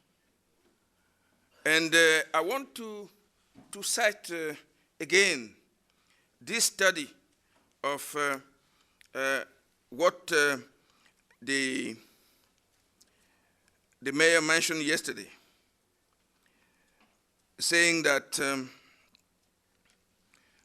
Martin Prosperity Institute, that you mentioned, Mayor Parks, yesterday, in the last Global Creativity Index 2015. I want to cite what they say because it can be inspiring for you. If we want to fight global inequality, we need to either help the weaker economies to become more creative, or we have to come up with an alternative model. In both cases, urban economic development strategies need to become more local and more globally networked. Authority need to be shifted from national government to local ones. And the local governments need to establish more and deeper ties on a local level with other cities. Any urban agenda that does not question the nation state as the relevant system of coordinates is doomed to fail in quickly internationalizing economies. This is a very powerful statement. And I don't know if many of our governments measure the shift that they have to take for our people to have better lives.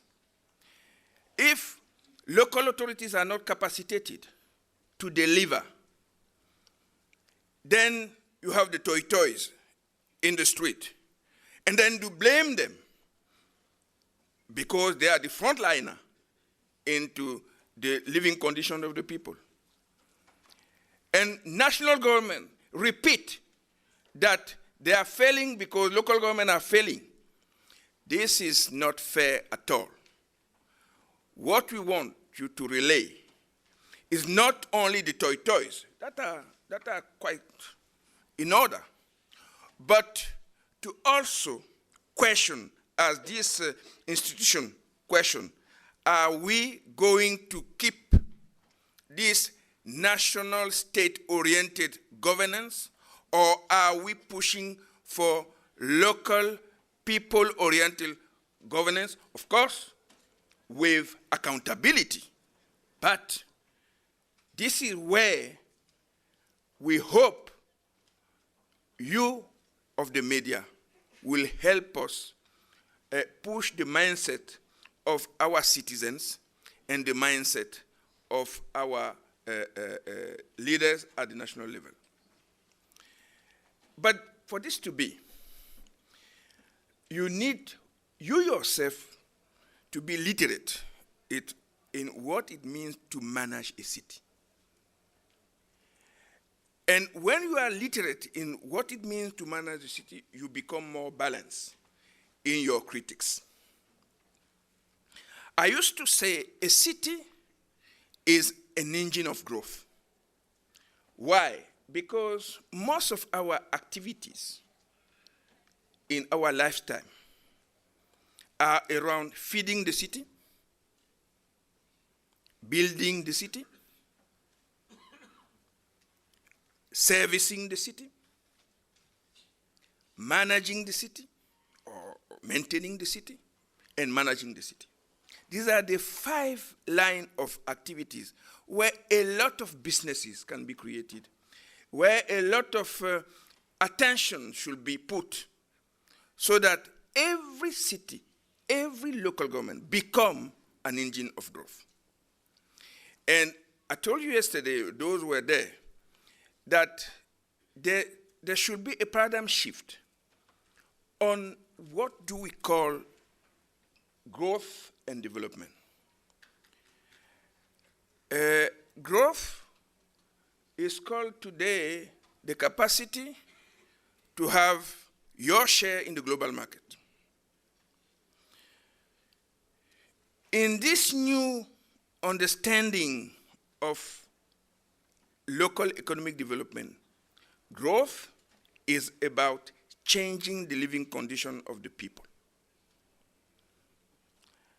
And is also about transforming our endowment into a better value chain and better productivity so that we have more time for our lives. It's not essentially connecting our economies to the global market. And this is key. And this is the message of the local authorities. Another message which is contradictory for the local authorities is that every business is local. And if you ask a multinational how they decide to come to a place, they will tell you, of course, we want a functional city where people can have shelter, where people can be health, where people can be educated, and where people are secure. So the decision for implementing an activity depends a lot on the quality of places. And these places are run by mayors and local authorities. It is critical for national government to understand that the competitiveness of their national economies is more and more linked to the quality of places and the management of cities. And this is what this study was saying, that unless you shift from this attention, over-attention on national economies and national government, to attention, more attention to local economies and local government, we cannot cope with the challenge ahead of us. And my last comment, because I was given 15 minutes, my last comment is also stemming from this citation that I made. Building links between cities is essential. This continent wants to go to a continent we want. The Vision 2063 is the continent we want, the Africa we want. But how are we going to have the Africa we want if the local people don't meet? I don't know how frequently the mayor of Johannesburg meet the mayor of Cairo. I don't know how frequently the mayor of Tshwane meet the mayor of Lagos. I doubt that they have an organized system of meeting. We have been meeting, the head of state have been meeting for 50 years, twice a year. We don't see much of the unity of this continent. But I can tell you, if these people running the day-to-day lives of our citizens meet, network, and give concrete responses, sharing experiences, I'm sure that in the next 20 years, this continent will be united. So let's shift this.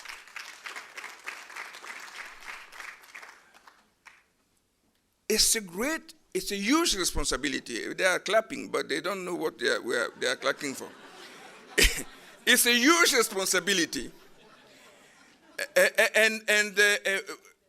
And you know, the more you give space to the people, the more they demand space.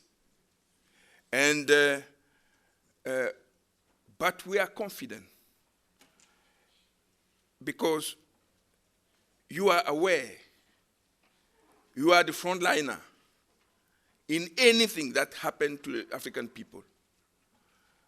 When a disaster occurs, minister will come with helicopters and go. The mayor will remain to solve the problem. When we talk of people dying at the Mediterranean Sea, for national government is statistics. For local authorities is funerals. This is the difference. Thank you.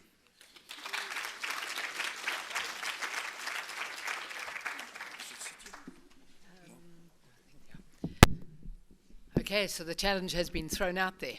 Thank you very much. Yeah, okay. And we all know, you know, I mean, often a mayor is somebody who comes and goes, but there are mayors who go down in history as certain kinds of people who've made a big mark and done those kinds of things. So maybe we should say the invitation is to you to be those kind of mayors. We'll help you. Okay, both as your citizens and as your reporters. Okay, the next keynote speaker is Ron Nixon. He's a Washington correspondent for the New York Times. So here are his credentials. He covers federal regulatory agencies. Very exciting stuff. But in his past, he's also covered the Arab Spring, domestic surveillance programs, global businesses violating the US-Iran Sanctions Act. But this is what we like about him. He's reported from Rwanda, Uganda, South Africa, Nigeria, and the Democratic Republic of Congo. Before he was at the Times, he was the database editor at the Minneapolis Star-Tribune and a member of the paper's investigative team. So he's got all the things he likes. Investigative journalist, based in Africa, knows things about databases, knows things about agencies and governance. The right package. Over to you, Ron.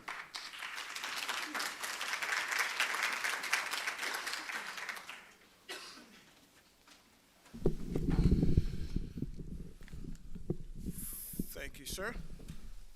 Appreciate that. Good morning to everyone.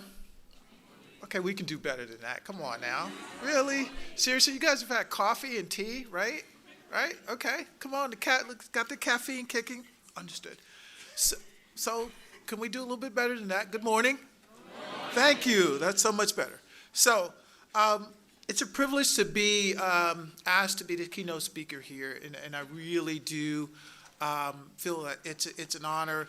So there are several people that I want to thank. Vice Chancellor, thank you for me here on the campus.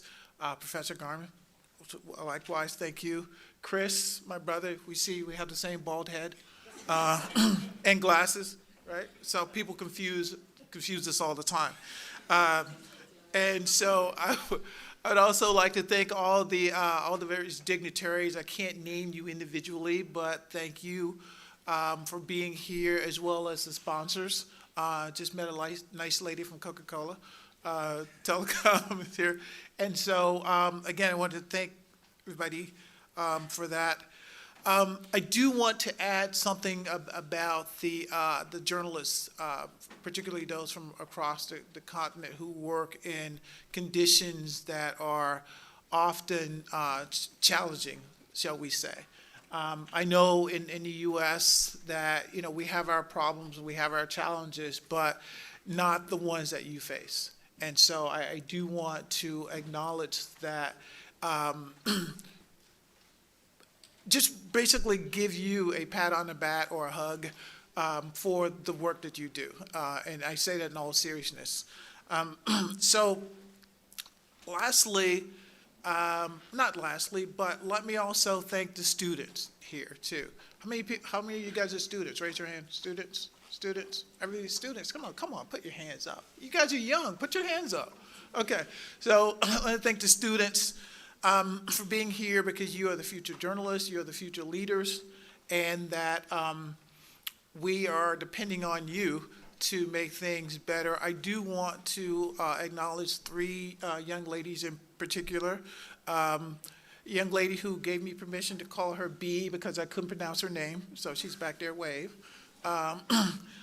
Inopa, I hope I got that right, and Cindy, three young ladies who were kind enough to sit and chat with me last night while I missed my ride back to my hotel.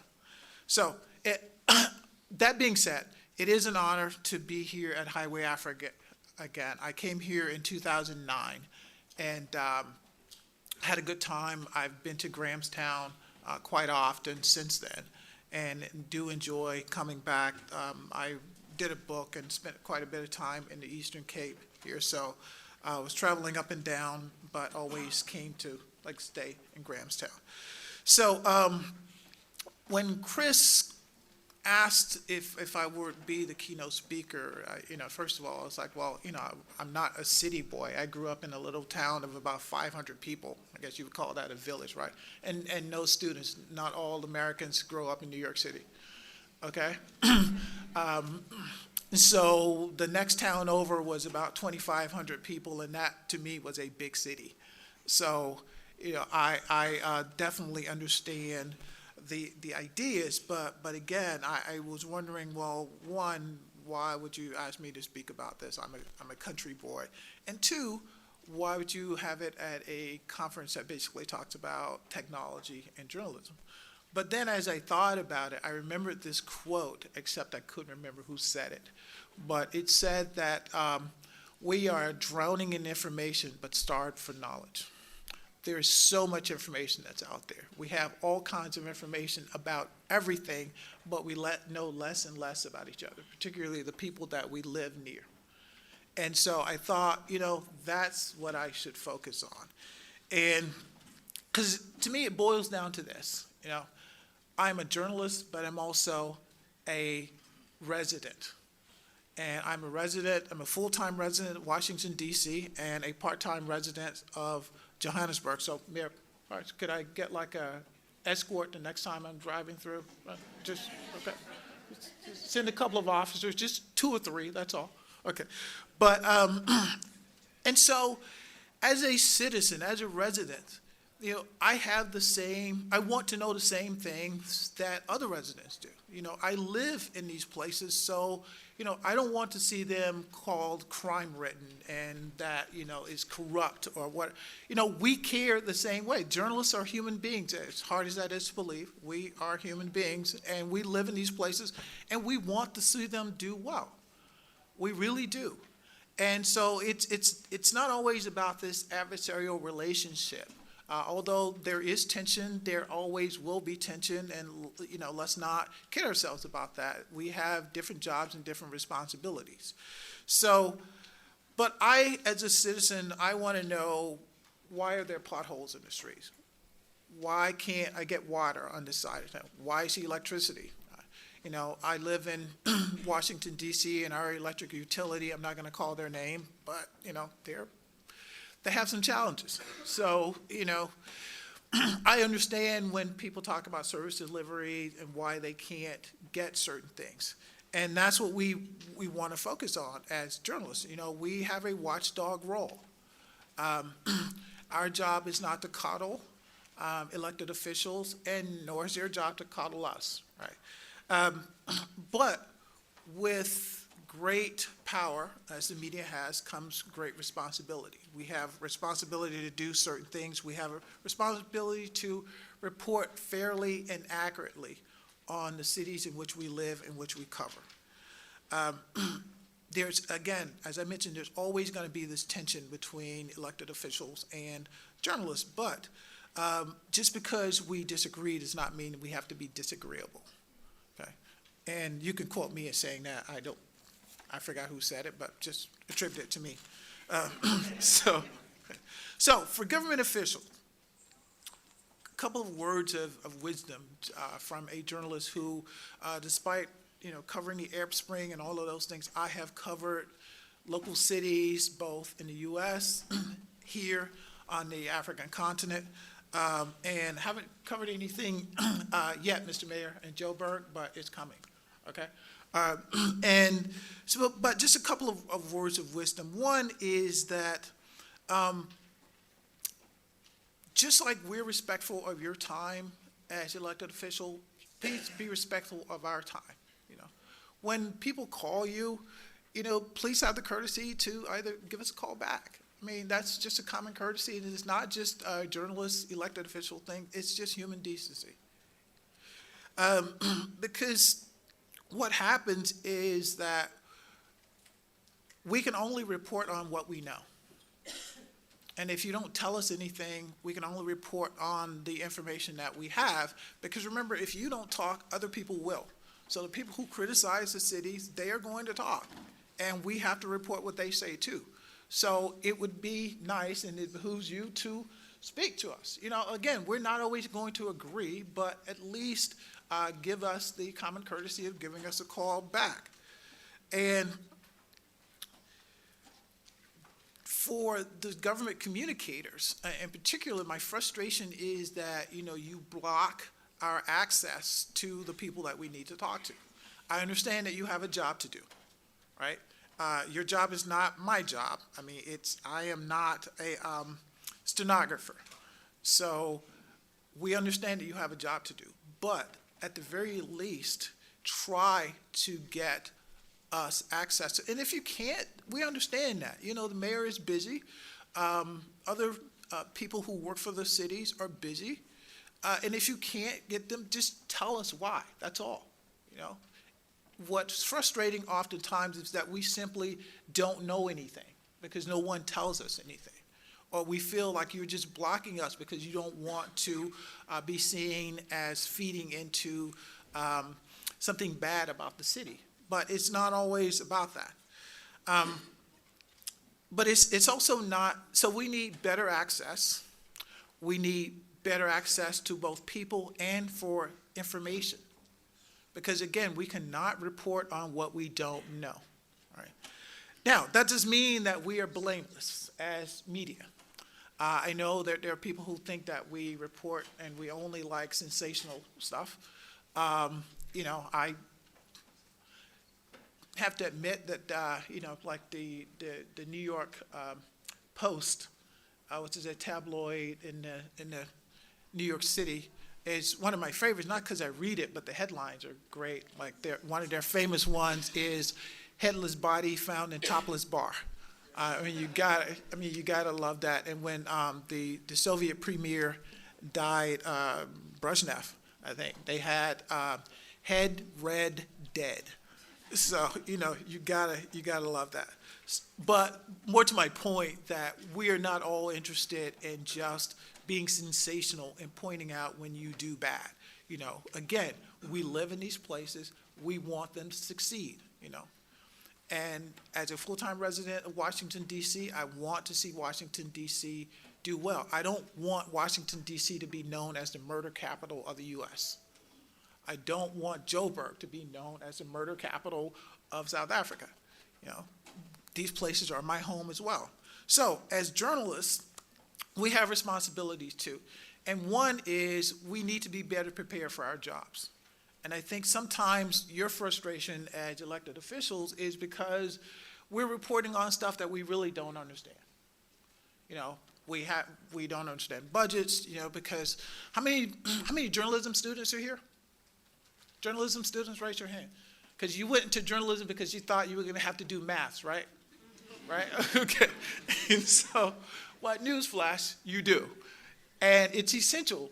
We have to understand how the city works if we are going to report on it accurately and fairly. So that means we're going to have to understand how budgets work, how resources are allocated, how they do time management. We have to understand all of those things and understand that in times of declining revenue, there is increasing pressure put on elected officials to do things and to make decisions. We have to understand that. we also have to understand things like polls and the things that typically in the past we could have gotten away with, except that technology has really changed the dynamic between readers and reporters. When I started out as a journalist, we could write our story, go home, story ran the next day. You know, maybe somebody called, maybe somebody wrote a letter, done. Now, the story goes up almost as soon as you write it and it gets edited, it's up. There's people commenting on it, there's social media, you know, people are calling you, it's all over the place. You're connected now, and you're not speaking to people anymore, you're speaking with them. And that's essential in cities now. You know, people will call you to task for stuff that you report. You know, my neighborhood is not that way. My neighborhood is a good place. There are good people here. You know, they will call you on the carpet for that. So, to try and finish up here, because I believe in brevity as a writer, our duties as journalists are to cover the cities fairly and accurately. Yes, we need to point out what's wrong. Our job is to be a watchdog and point out what's wrong, but we also need to point out when things go right and show that, you know, the elected officials are doing that. The other thing is, and this is to me the most important thing, we need to realize that the city is not the bureaucracy. It's the people, it's the institutions, it's the neighborhoods, it's the culture, it's the history. All of those things are there. The key thing there is people are not props. They're not props for your story. That you put them, and I tell my journalism students at Wits this all the time. You don't just put somebody in the lead of the story, and then that person disappears, and you never hear from them again. You know, people are not props. You need to spend time with them. You need to go out and talk to them. You need to spend time in their neighborhoods. You need to spend time in their homes. I covered the unrest in Baltimore, the American city of Baltimore. You guys have heard about that, with the young man dying in police custody. Spent a few weeks there, and a lot of it was just going and sitting and talking to people, sitting on their steps, going into their homes, people offering me meals, just talking to them. And a lot of times it wasn't me taking out my notebook. It was simply just sitting there and having a conversation. What are the problems here? Let them telling you what the problems are. You don't go in with preconceived notions thinking that you know what the problems are. You don't live there. Which brings me to my next point about journalists. You are not the story. I want to emphasize that. As journalists, you are not the story. It's not about how great you are. It's not about how great you can turn a phrase or how good you look on TV and how good your hair looks on TV. You know, because the story is about the people that you cover. You know, we talk about elected officials and the journalists holding them accountable. Well, you hold us accountable. And even more so now in the age of the technology that's here. So I'm going to wrap up again because I do believe in brevity. And while there will always be this tension between the officials in the cities and those of us who cover those cities, the one thing that we do have to understand is that we both have the same goal. You know, we want the cities in which we live to thrive. We want them to be safe. We want them to grow. We want the people to have quality of life because we live there. And to, again, close with this quote, and the person that I heard say it is Martin Luther King Jr., is that we have to learn to disagree without being disagreeable. And just to add one final thing, the young people here, the protest, I'm sorry that they left. Okay, you guys are up there. Okay, thank you. Because this is important. Democracies demand that people protest and that they ask for things of their governments, of their institution, right? Had that not happened, people like myself as a Black American, I would probably still be somewhere in a field picking cotton. So we just have to remember that. We may disagree on tactics and how things are done, but protest is essential. Thank you again for having me. I really appreciate it, and I look forward to talking to you folks around the conference here. Thank you again.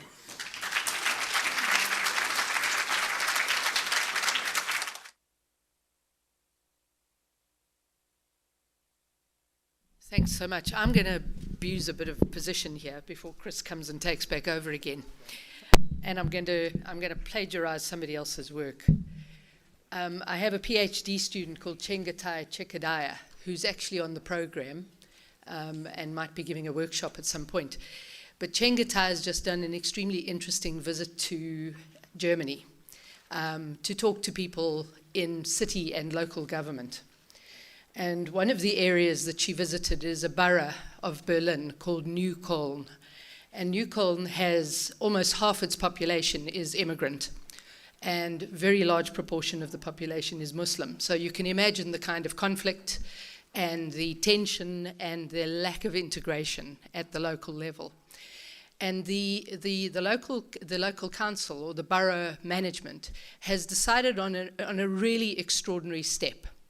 They do not have any media liaison officers. They do not have a communication department. Everybody in the borough of New Cologne who works on the council is empowered to talk to the media. And they talk to the media like normal human beings. They speak to each other. They ask each other questions. They phone each other up. They listen to each other. They tell each other when they're too busy or too stressed. But they have abandoned the bureaucracy of media liaison and media communication. I think it's the most extraordinary idea I've heard for a very long time. So I just wanted to tell you that. Over to you, Chris. Okay. Thanks so much to our keynote speakers. Ron, we know your schizophrenia, that you really think that you belong to Africa. Okay, this is for you, okay?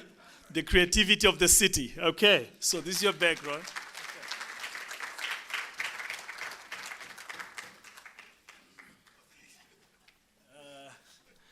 Jean-Pierre Elong, merci beaucoup, monsieur. Voici la Ankado Petit. Okay. You thought I didn't speak French? I do. Okay, je parlais anglais. Bon, français.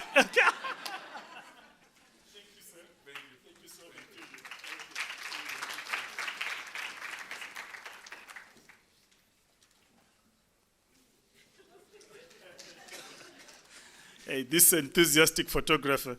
Okay.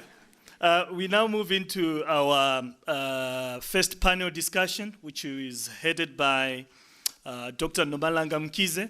Dr. Mkize is a lecturer in the history department here at Rhodes University. She's a regular columnist for the Business Day. She holds a doctorate from the University of Cape Town. I don't know why she went to Cape Town, but her earlier studies were here at Rhodes. We really appreciate her dedication.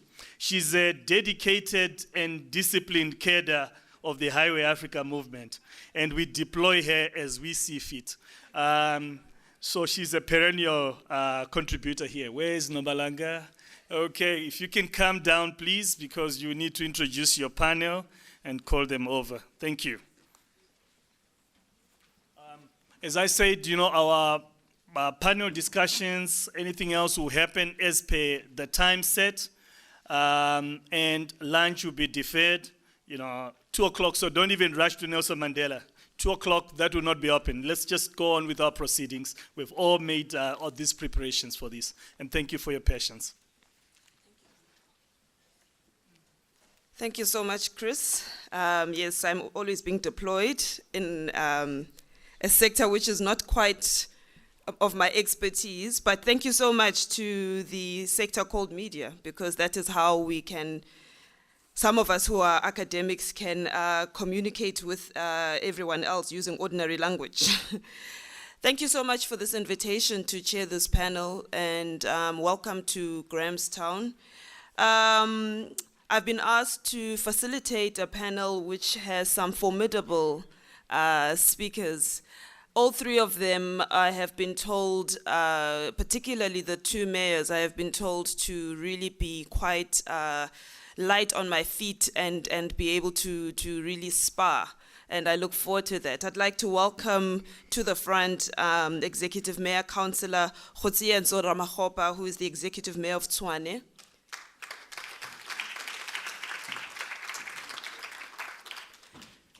I would also like to welcome to the front Executive Mayor Councillor Mpho Parks Tau, who is the Executive Mayor of the City of Johannesburg. And I would like to welcome one of our professors who makes these high-sounding things intelligible for the public, Professor Stephen Friedman. Thank you so much.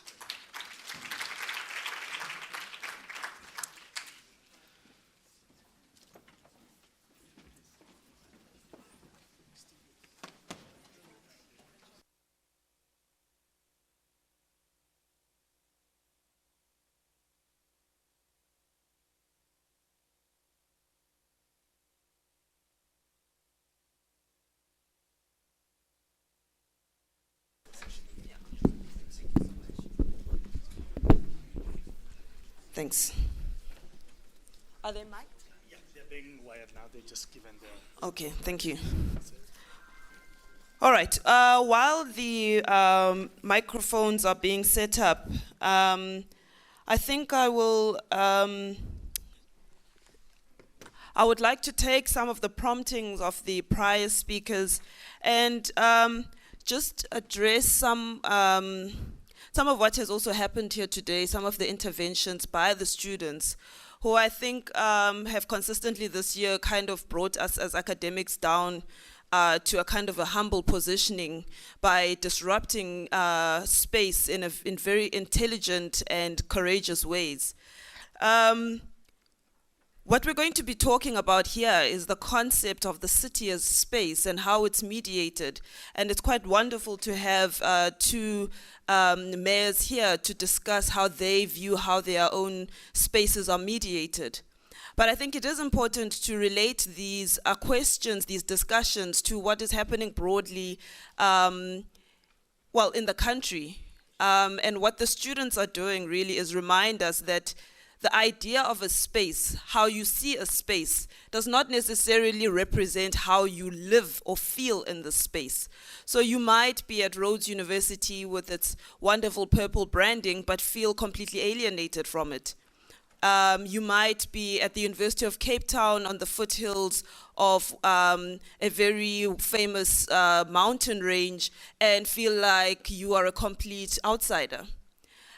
So there are questions to be asked about the process of creating and reconstructing a new society and how images are in many ways constantly deployed in our conversation in trying to make sense of space and places. I was at a conference yesterday, if I could welcome my three guests. I was at a conference yesterday, an academic, very high-sounding conference, where a professor spoke about how a lot of the time we are talking about a place, but actually what we are talking to is an image, a kind of a place. So Rhodes University, when people think of it, or they think of a kind of a university, and yet that kind of place that is in our heads is not necessarily how that space is experienced. I want to prompt, perhaps beginning with Mayor Tau, prompt you by talking about, if you will allow me, a very interesting debate that emerged about how the city of Joburg tried to project a particular image of itself, how that image of itself was then contested by various citizens in Joburg, particularly perhaps one would argue white citizens, I'm not sure, or suburban citizens.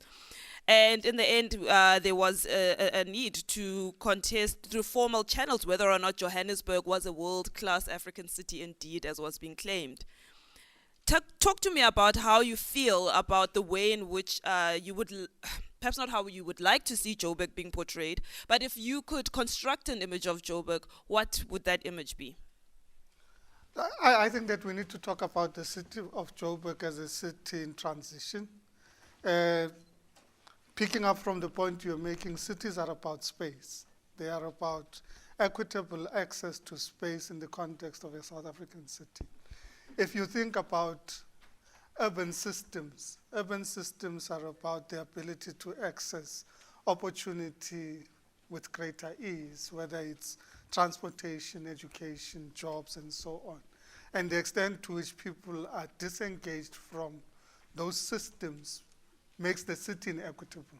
So when we talk about the city of Johannesburg, we think about it in the context of building an inclusive form of urbanism, an urbanism that creates access to the opportunities that an urban system provides, so that people can live in a city better. It's through transportation, through spatial transformation, through the ability to create opportunities for people, whether it's through internet access, whether it's through digital literacy.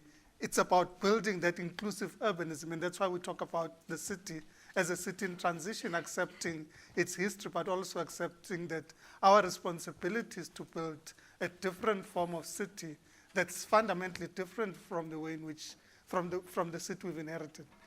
So what are we trying to do? We're trying to transform a city, and in transforming the city, we're trying to transform access to the city and equitable access to the city. If I could just ask a question, why was it important for the city of Joburg to sort of create the image of a world-class city rather than perhaps a great African city? I'm just thinking here of what Jean-Pierre was just saying. Why in creating the image of a city is world-class the gold standard? Well, or is that semantics? Was that just a PR sort of a trick?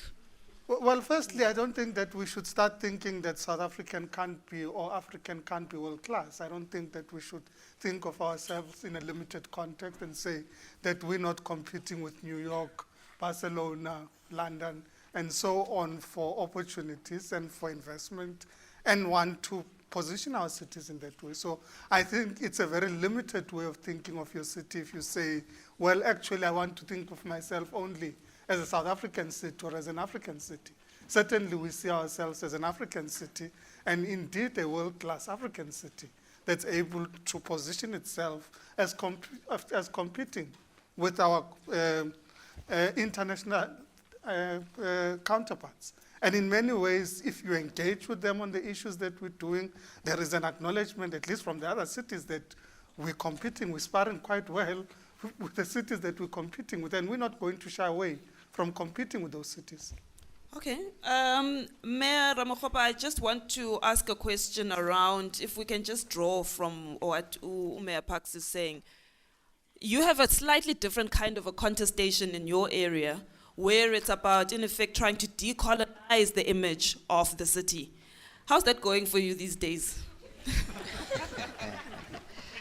Well, let me start by congratulating the university. I think as a former student leader, I think it's a profound gesture that you allow students to mount an argument, and I think they've posited what, in my considered opinion, it's a coherent argument in favor of what they think is correct. So I really want to congratulate you. During our days, it was extremely difficult for us to be given such an opportunity. And I guess it's through dialogue that we'll be able to resolve these questions. So I thought it would be remiss of me not to make that point. Well, let me also say the following. I think cities are terrains of struggles. So they are theaters of struggles, because there's a multiplicity of voices, divergent voices, and in some instances, polar opposites that needs to be mitigated by city principles. And sometimes it becomes almost impossible for you to satisfy these two polar opposites. And therefore, there's a position that you must assume, I think, as city principles.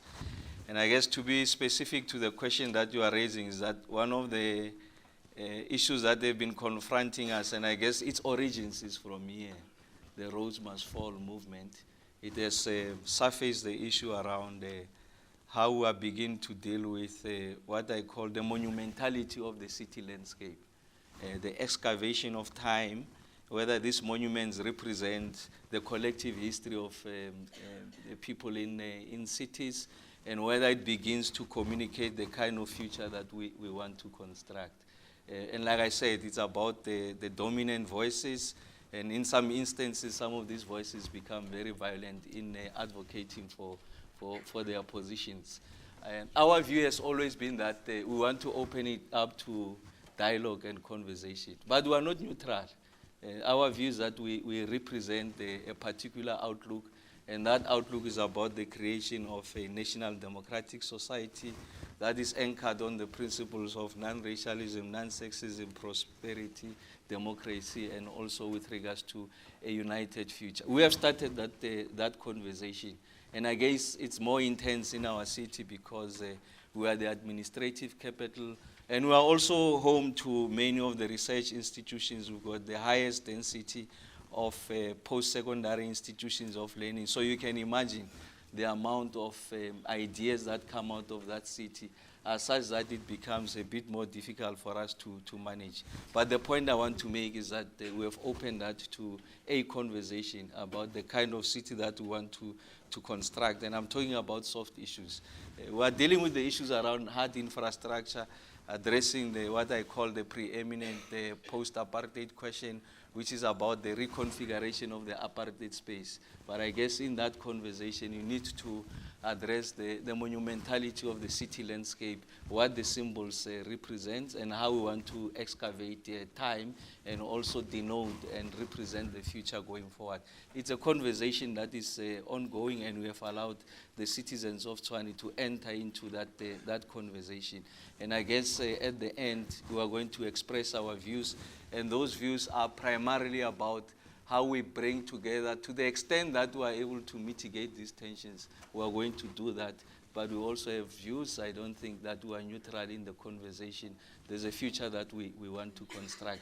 And in fact, on the 1st of September, the President will be unveiling what we call the National Heritage Monument, which is something that seeks to bring together the history of the country in one place, so that we get to interact with it, understand it, and of course there could be many other conversations that are going to come out of that. So about running a city, it's not only about the hard infrastructure, providing services, restoring the dignity of our people, it's also about the questions of heritage. Okay, I'm going to just ask a question that I want Stephen to tackle, but I want you to think about, because I will come back to both of you. What is the dominant image of the city in South Africa, in the mainstream South African media? What is the way in which the South African city is portrayed? And for those the colleagues in the audience, if I say to you, what is your image of New York? I mean, Rob just made a joke here about, not all Americans are from New York.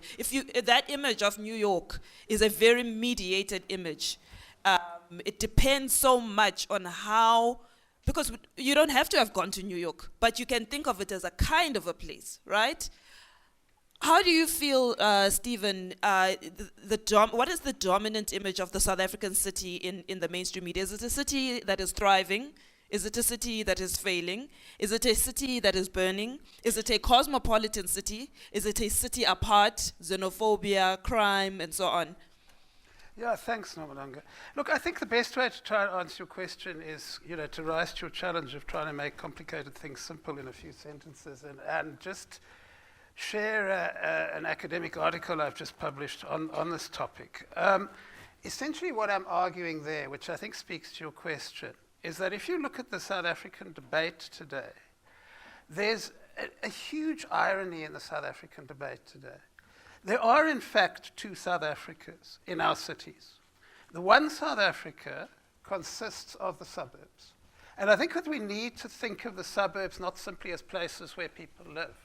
The suburbs are sources of power in this society. The suburbs are where the people who exercise power in this society live. And power in this society, contrary to what we read in the media sometimes, power is not only public power. Power is not only the power of people in government. It's the power of people in business. It's the power of people in the media. It's the power of people in the academy. And therefore, the suburbs become, if you like, because the suburbs are populated by the people who get to speak, by the people who get to be heard, the suburbs are the areas or the centers of power which get to decide how South African cities are seen. And what they get to decide is the following. South African cities are seen, therefore, as places in which the residents of the suburbs live under the constant oppression of a majority government, despite the fact that the residents of the suburbs have total freedom of speech. Not only total freedom of speech, but a freedom of speech which is used to implement a rather crude uniformity. People who, whether there is a role in a free society for people who like what government is doing. If you suggest to the suburbs that you like what government is doing, you are stigmatized, you are marginalized, you are excluded from the debate. The irony is that in the townships, which are not part of this, the townships which are regarded as a sort of mass of unintelligible mess, which the suburbs see as either a threat or a problem. In the townships, people very often live in a different situation. And the situation is that those rights which people enjoy in the suburbs are not enjoyed in the townships, certainly to anything like the same degree. I mean, the example which tends to get mentioned by academics very often is the example of Abashlali Basamjondolo in the eKathweni region, the Greater Durban region, which is subject to huge repression. There's Spuzi Kode, the chair of Abashlali, has been forced to go into hiding at various stages. People have been murdered because they support Abashlali. And that is because you have these centers of power in the cities, which the suburbs are not interested in, but which dominate the lives of most South Africans. Now, the interesting thing about all this is that if anybody has any sense of the history of South Africa, what I'm describing is not the history of South Africa over the last 20 years. It's the history of South Africa over the last 300 years, or at least the history of South Africa over the last 120 years since we started having cities. And therefore, I think the mainstream perception that we live with, which is the one of the suburbs as the center of all that is good as long as the nasty folks in government leave it alone, and the townships as places which, if they're going to be considered of any relevance to our future at all, better become like the suburbs, or better become people who are suburban, is very much a part of what we are. But what I do want to end with, seeing that where we are today, it's very important to stress the role of the media in this. The media are not simply observers of this phenomenon. The media are active participants in this phenomenon. And the role of the media, I've just written an article for Theory of Colleagues on this, the role of the media, in my view, is to promote the suburban agenda to the rest of the society. So I think I'd leave it there. Yeah, I can, yeah, go ahead. Can I cite an example that further illustrates, I mean, in more practical terms, some of the points that Stephen is making. And that has to do with our initiative to introduce a reliable, affordable, efficient, and safe public transport in the form of the BRT, which we call REA in Tshwane. So we have done the first phase that moves from the CBD core into Hatfield, and then we want to extend the second phase, extends it to Main Lane. So it's a main corridor in the city going to the east, ending in Mamelodi. And there was a big story in the media around the fact that we want to capture some of the lanes in the Lanewood area. It's a very affluent suburb next to the University of Pretoria. And we're saying that instead of creating additional lanes which are more costly, we are going to capture, reclaim some of the lanes. So these are dual carriageway in both directions. So when we're engaging with the public there, so you can imagine these are dominant voices, they are heavily networked, and their voices are better heard, and they've got the representation, if you like, in the mainstream media. They objected to that, and their view was that create an additional lane and or move the poor to the east so that there's no need for you to create a BRT. So this is the articulation which found favor in the mainstream media. Now the point I'm trying to make is the following, is that the choice of how we want to construct the city, it's a deliberate one, and in fact it's ideological. We designed the city to ensure that there's what is called spatial justice. Remember that The poor don't have a choice to use their private car or to use public transport. They have to use public transport. And the fact that we're only reclaiming one lane, so the rich still have an opportunity to use their private cars, albeit that it will be in some form of traffic, because we have taken the capacity that they enjoyed over a passage of time. And they were saying, look, you are creating additional time for us to travel. And we say, yes, that's the very essence of creating public transport. We want to punish you from using private car usage, private car, for as long as we are able to demonstrate that there's a viable alternative. And I'm just saying that we got caricatured in the media. And I'm just saying, you design a city deliberately, and we are designing it for public transport and non-motorized forms of transport. So the point I'm trying to convey is that the rich and the networks are able to convey their message better. When in fact, the first phase that I'm talking about, we had introduced the things that we wanted to introduce in the second phase. It's just that the first phase was in Sunnyside, a relatively poor area. So these people don't have a voice, so they could not mount their argument. Or if they mounted their argument, no one would care to listen to them.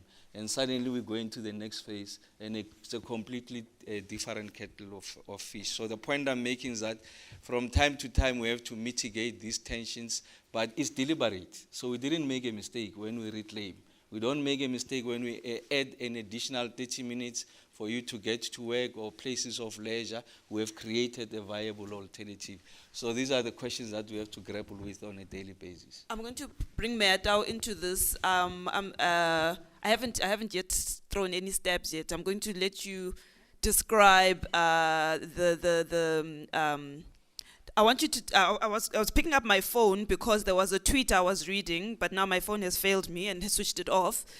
But the tweet said this: thanks to what the Star dubbed as Shilowa Express, I am now able to get to work without traffic, e-tolls, and what.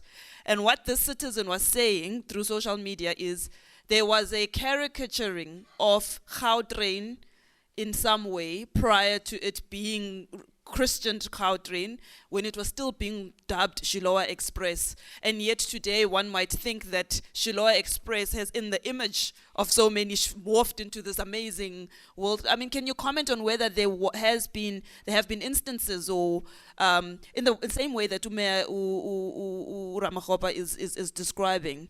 I thought that perhaps the Gautrain was one kind of example of how an image shifted through public discourse and media. Well, I'll use an example of a prominent commentator from an influential magazine in the financial sector who was writing that the city is broke. It's in financial ruins. And we took a decision, look, we're not winning this battle. We issue statements, we give audited reports, we're not winning the battle. So we took a decision, why don't we take him into our treasury? Give them not just the audited statement, but let him look at the bank balance and say, please call the bank to confirm for yourself that this is actually 5 billion rands in the bank.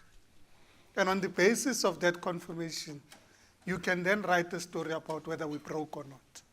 And the point I'm making is we struggle to get our information across, whether it's audited statements that say, actually, our cash position, our balance sheet, our credit ratings are actually very good, and there's evidence that there are independent credit ratings agencies that come all the time into the city every year and do credit ratings.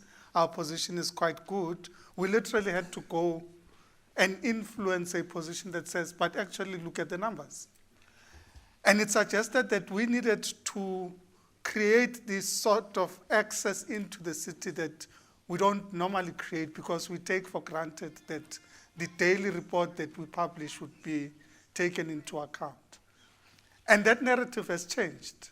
The narrative has changed from being an institution that's in financial ruins into a debate about, well, actually, is the city of Johannesburg able to sustain its long-term capital investment program of investing 100 billion rands over 10 years to achieve the objectives that it has set itself? And at this point, we can comfortably say that we don't have that narrative anymore. It's now a question about, can you guys spend the money? Can you guys deliver on what you've committed to delivering? In fact, on one radio interview, somebody said that the interviewer said, well, as long as you don't use this for electioneering. I'm going to move us into a slightly different terrain, picking up both from Ron and Anthea. There was a question around whether or not cities are actually as accessible as what they believe they make themselves out to be. Let me put it like this. Why do cities need communications officers when they are in fact, or why do local governments have placed such heavy reliance on communications officers when there is such, when in fact they should be the first port of call for governance, for people? If your parliament is over there, you should be able to walk into the city as a journalist or as a whoever, ask a question, get an answer, move on with your life. Is there a sense in which, in fact, I would argue, and I would like you to contest it or not, I would argue that as local governments face so much contestation and difficulty, I would argue that, in fact, local government is becoming less and less accessible where information is concerned. If there's one place where a councillor will not give you information, it's in your city. As an ordinary South African, it often feels like the blockages are at the local level. I'm more likely to find joy by going all the way up, escalating the matter to province or to the presidency and get a response than from my local councillor. I'm putting this out there. Would you argue that your cities are completely accessible in terms of information? One of the questions I have here is, how many paellas do you get served? Promotion of access to information requests, that is. And how are your communications officers and your communications divisions functioning to enable access rather than hinder? Well, I'm going to answer it through the lenses of a ratepayer, just an ordinary citizen. I guess you can. I might attempt to respond to it through the lenses of a more informed journalist, but I choose to the former. You know that the local government has evolved over time, and one of the things that we have successfully engendered in the current dispensation of local government is something called the ward committee system. The ward committee system is nothing other than rudimentary organs of people's power, because we have come to appreciate that many of these councillors, they serve huge communities. A ward could be up to 22,000 people, and you will have grievances almost every other day. So you need this team of people to work together with the ward councillor, and these people are drawn from organized stakeholders in the ward. So it could be someone representing the school governing bodies, the CPF, the business community. So there's an appreciation that there's organized voices in communities that wants to advance their own narrow interests, and therefore they need to be listened to. So you have created that platform. The second one is that our cities have become younger and younger. I mean, just to speak of the city of Tshwane, 66% of the citizens are 35 years and younger, and 51% are 28 years and younger. And these are people who are less likely going to come to an imbizo which is an orthodox way of the mayor and the political principals engaging with the community. They use multiple platforms. So they'll be on Twitter, they'll be on Facebook, and many other things. So we're using these varied platforms, social media, to begin to engage. And in some instances, it's a validation of the fact that the bureaucracy is failing us. I'm calling the call center, I have to hold for 20 minutes, and they resort to talking to the mayor via Facebook or Twitter, and we get to respond. And in that way, you have an appreciation of the extent or the proportions to which the failure in customer care undermines the public's confidence in the leadership of the city to lead them going forward. So it creates a new avenue for us, one, to engage, resolve the questions, but also to receive feedback from the general community with regards to what constitute their grievances going forward.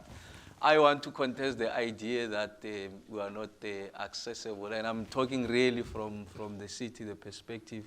One is that every person who's interested with their local affairs will know the address, the physical address of a ward council. Very few people will know where the physical address of the minister. There will be somewhere in Waterkloof, the physical address of the MEC.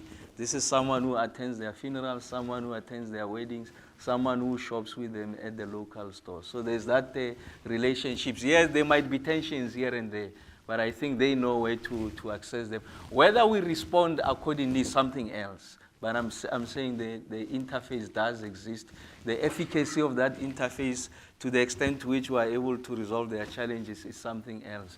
But I'm just saying local government is metamorphosed, and it seeks to adapt to this changing environment. And that's why I always talk of with my peers that we must create the kinetic city, the one that is in a constant state of motion that continuously seeks to adapt to this changing environment and respond to it accordingly, and also preempt what the future might hold going forward. But I want to contest that indeed our people's appreciation of the extent to which they are able to access their ward councillors is of such a nature that relatively they appreciate that. Whether their problems get to be resolved, it's someone else. It's something else. It's a different conversation.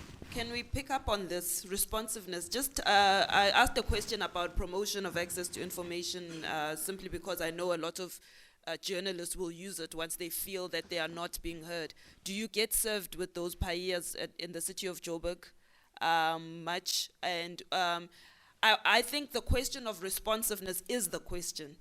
Are cities and local governments responsive? It's one thing to say I could submit a question or I could get a phone number. Are you responsive is the question. Well, let me start with Pai. It's an easy question to answer. We hardly ever have those problems. Partly because, in fact, in many ways, people do take for granted the fact that we ourselves are committed to reporting in a transparent manner. A lot of the reports that we give to council are not necessarily reports that we're forced to give to council, but it's actually a conscious decision that says we need to institutionalize a mechanism that improves accountability in the system. You know, in the city of Johannesburg, we initiated the separation of responsibilities from the council oversight and the executive, even before legislation allowed it. It was an initiative of the executive to say, actually, we can only improve accountability and transparency in the organization if you have a separation. And in fact, you will report in this manner so that you are held accountable. Because when you are held accountable, then you have greater responsibility to ensure that the things are done. And sometimes we don't always articulate it in that way to say, this is our commitment to democracy. It's not something that, in fact, was dreamt up somewhere by somebody else, but it's actually on the basis of our own commitment to transparency and democracy that we're providing this information. Are we responsive? I always think that there's room for improvement. And I had a session with our communicators recently. And in there, we had frank discussions about areas in which we need to improve our own responsiveness. But let me make an example, and I'm sure my colleague, partly because we didn't get him to speak, Councillor Kungubele from Ekurhuleni, because we always share best practice amongst ourselves. So one of his best practices is, how do we ensure that every Friday, every customer query that has been raised with the city is reported back to the mayor through members of the mayoral committee? Because it's a system that ensures that it's not just a call center that is out there where the political principals don't take responsibility, but actually the mayor himself takes the responsibility of ensuring that every single Friday the responsibility of his team is to ensure that we are responsive to the issues that have been raised by the citizens themselves. And I'm using this as a case study because we've all now said, well, yes, best practice. Let us now translate it into our cities so that we can improve our responsiveness. I'm going to go into sort of the last, okay, I'll allow you, Stephen, to go into the last sort of theme around our discussion, and that is to build onto that accounting to the citizenry through media, so that we can allow the audience to also put some questions, because I'm sure many of them have had to cover some of your work as cities.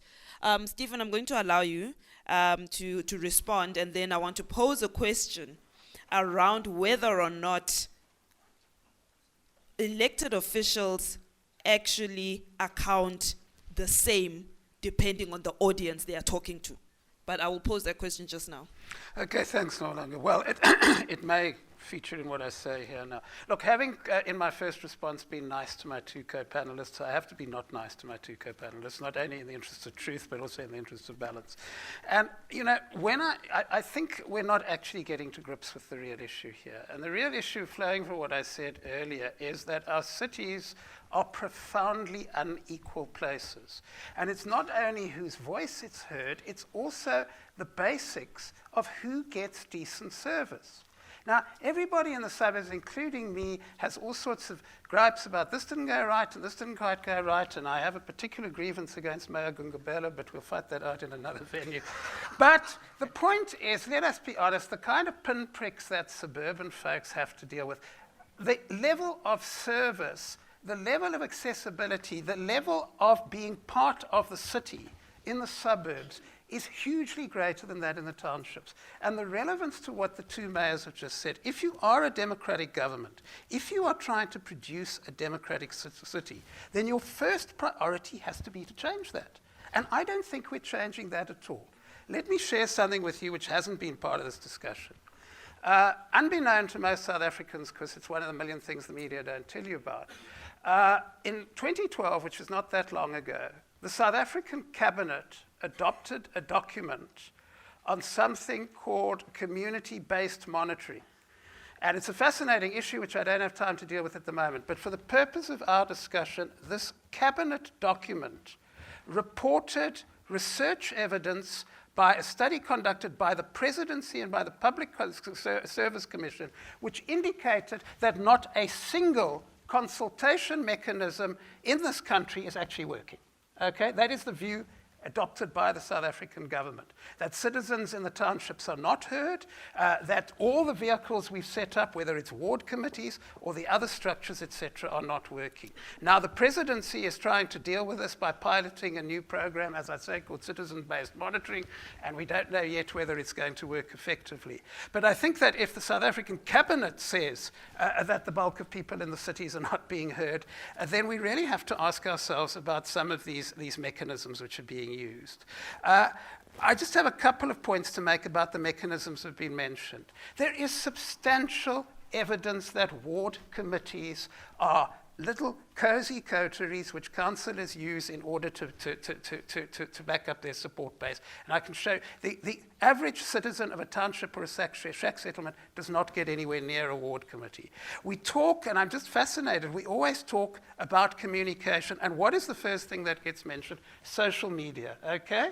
Now, this is also interesting because it's an issue in the media as well. I've done some research work on this. I've tried to be generous.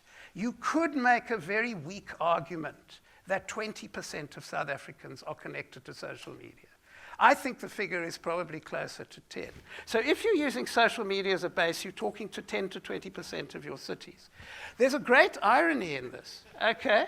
And the irony is this, that in this country, as in many countries in the global south, we actually have a communications technology which is accessible to everybody.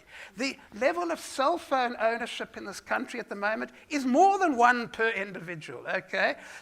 There are cell phones all over the townships. There are cell phones over the shack settlements. Now, it seems to me that if you're in touch with your constituency and you really want to communicate with them, we'd be having a whole lot more conversations about how you use cell phone technology to communicate with the people of the cities, rather than using social media, which gets through to the same elite. Incidentally, maybe I'm stealing a march on your next topic. I don't think this is only about responsiveness. I think it's also about accountability. And it's also, responsiveness means if people have a gripe, are you there to deal with it? Very important. What is equally important is to make sure that when you make decisions about people's lives, they know what those decisions are, so that in a democratic society they can react to them. And I don't think we're doing particularly well on this. I think one of the reasons we're not doing well on this, and let's go where we start off with, the world-class city. Some of us have written a great deal about this. Now look, this is probably a cheap shot, but I have to tell the story. It is claimed, and I'm sure Mayor Tau would deny it, that actually the reason Johannesburg is called a world-class African city is that the original slogan, which was world-class city, was changed because a white guy with a Cockney accent from London said, but we're in Africa, we have to say something about Africa. The locals hadn't thought of that particular aspect. Okay. But more importantly, whether that, it's one of those stories, I don't know whether it is true, but it should be true because it describes the reality so accurately. What does it mean to talk about a world-class city in this concept? When you were asked what a world-class city was all about, New York, Barcelona, what else? Paris, etc.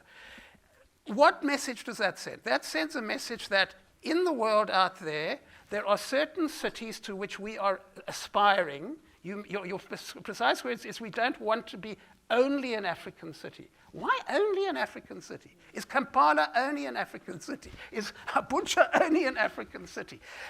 There's a big problem there about what we aspire to. And what that links with is, with what I said earlier, and indeed what links with something which happened in this room earlier this morning, doesn't that send out a message that just as students protest at our universities today because they get the impression that our universities are officially non-racial, but actually what our universities are places where black people are allowed to go as long as they promise to try to be like white people.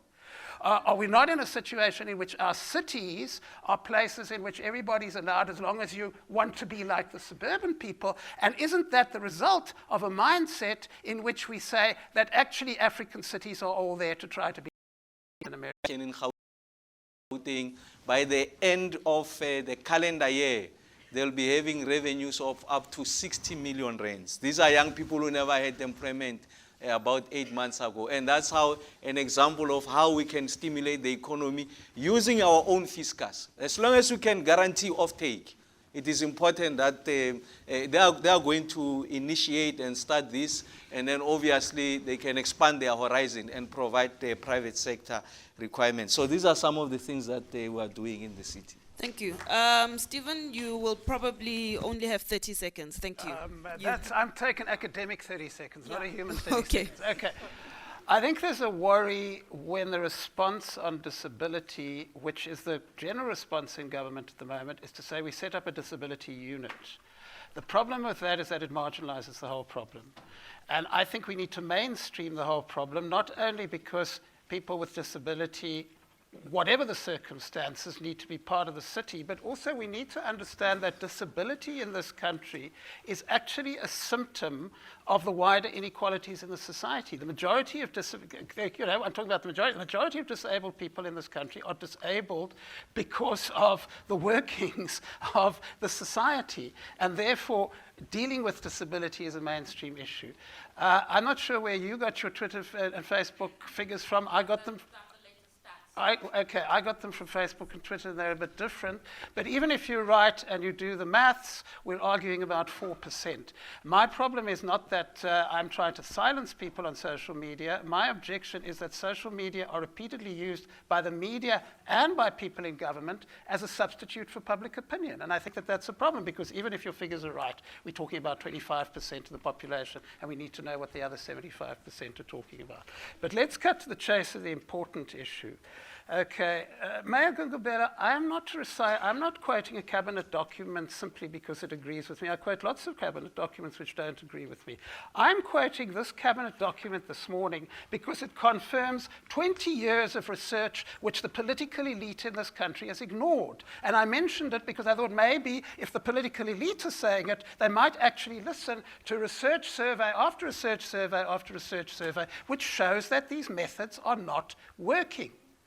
And I think there's something very important at the root of this. Incidentally, I get a bit worried. Maybe you talk about how you use cell phone technology to tell people what you're going to do. Do you always also use cell phone technology to try to get people to tell you what they want you to do? Because until you do that, then it's not really. However, and I think that's your response and the response of the other two mayors here. What worries me when we discuss these issues is that whenever you discuss these issues, we told about all the wonderful things that are being done, and you're ignorant because you don't know about this project, and you don't know about that project, etc. And then after all that is over, every bit of empirical data we have say that people on the ground are angry, and they are demonstrating, and they're burning tires because they say, you do not listen to me. And that's what needs to change. And it doesn't matter what you're doing in your offices. As long as people in the townships are saying that you don't listen to them, then we have a huge problem.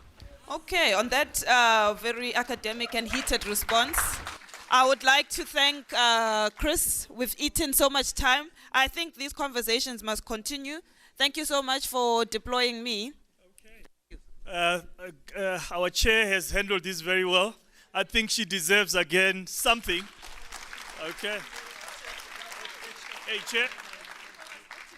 chair made here, by our own people. Okay. Steve, thank you.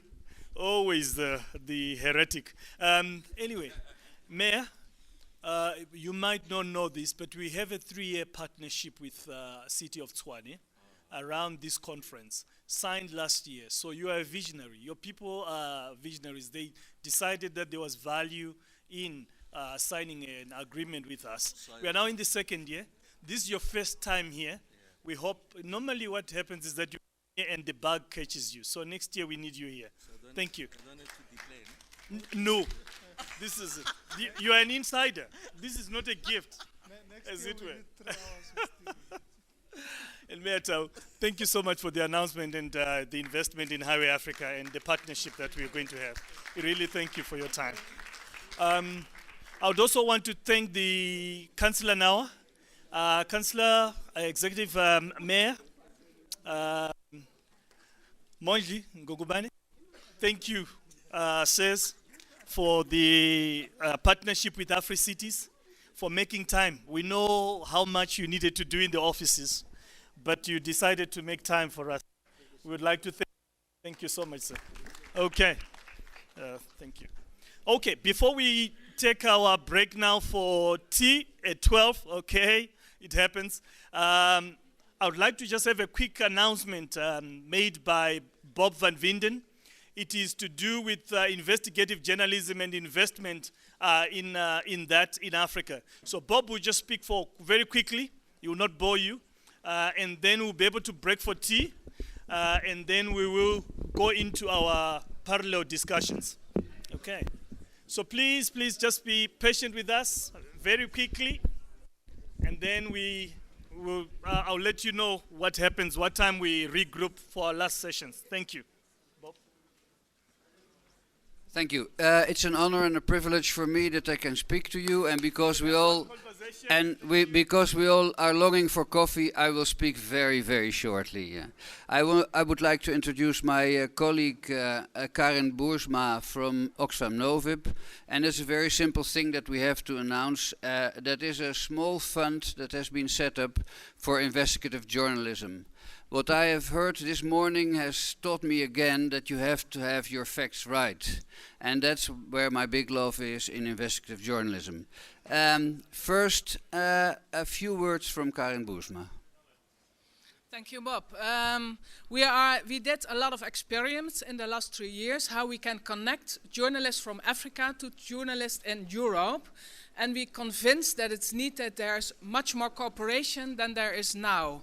Why we are doing this, the journalists in Africa had a very good access to the resource in Africa, but they have no much access to international agency for publications. The journalist in Europe has a lot of access to the resource in Europe, and they have access to the agencies, to publications, but they have very few knowledge of the real African issues. So if we can combine this power, connect these journalists to work together and to create joint publications, I think it's very worthwhile that we get more valuable publications published international in an independent way. We asked Bob to how to do this because he's an expert in Africa on media. And then after this publication, Oxfam Novib, as a human resource organization, can take actions on this injustice who are in the publications. So Bob will explain further how this is working. There we go, it's very simple. We have everything also on this pamphlet, so after you've had coffee you can come back to us and get this from us. Otherwise, of course, you can go to the website and have a look at it. Basically, what we put together is a small fund where you can apply for. The goal of the fund is making more links between African and European journalists.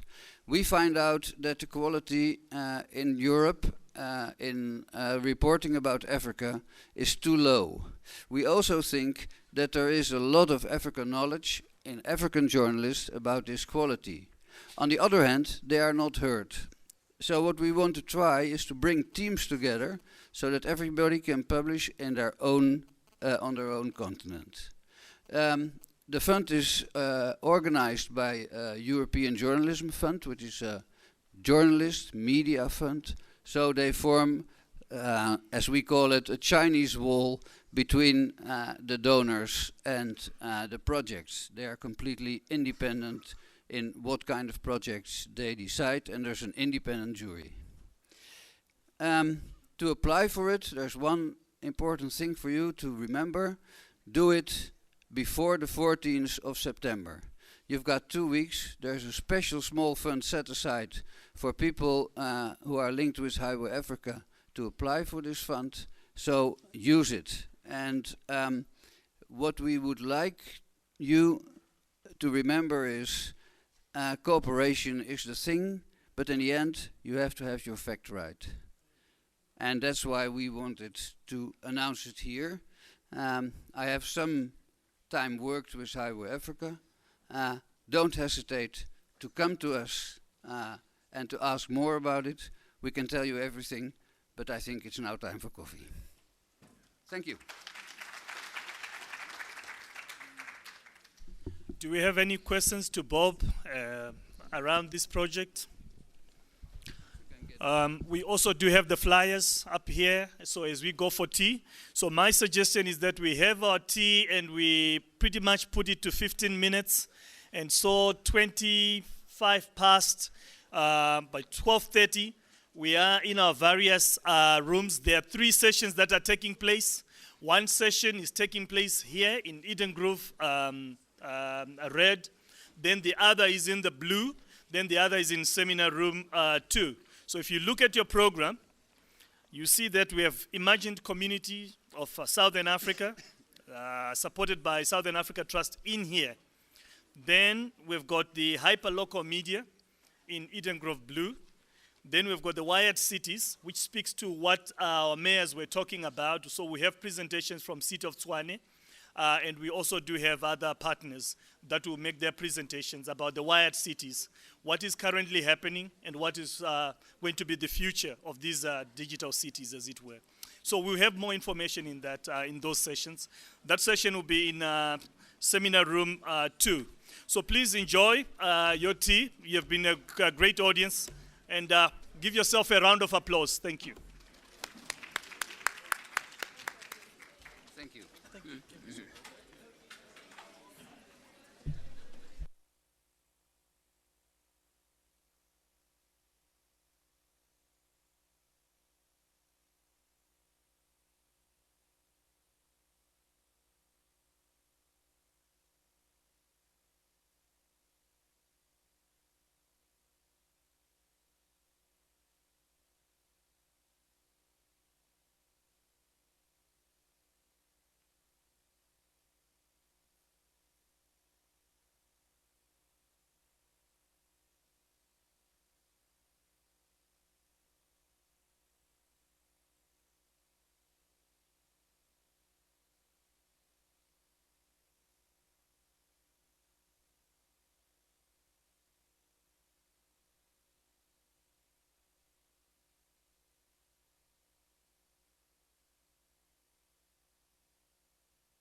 Okay.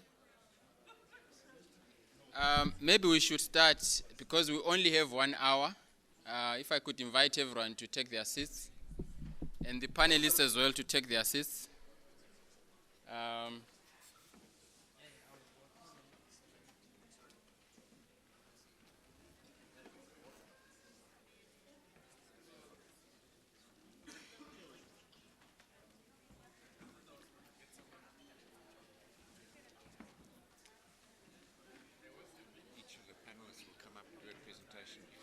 Yeah, I think they are just. Won't mic them up until if they do their presentations from here.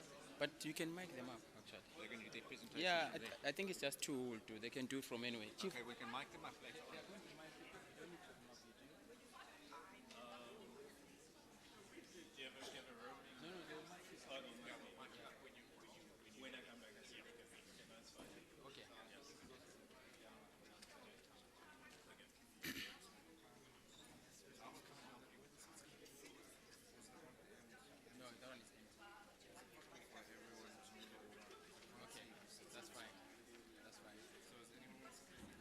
Me, I can move. No problem. I will move. Or maybe you can mic me since I'll be sitting there. I don't know. If I've got the screen looking at me, it might be easier. Okay. Okay. So he's asking you guys to move one seat. Yeah. Okay, please bear with us. We are doing the logistical things.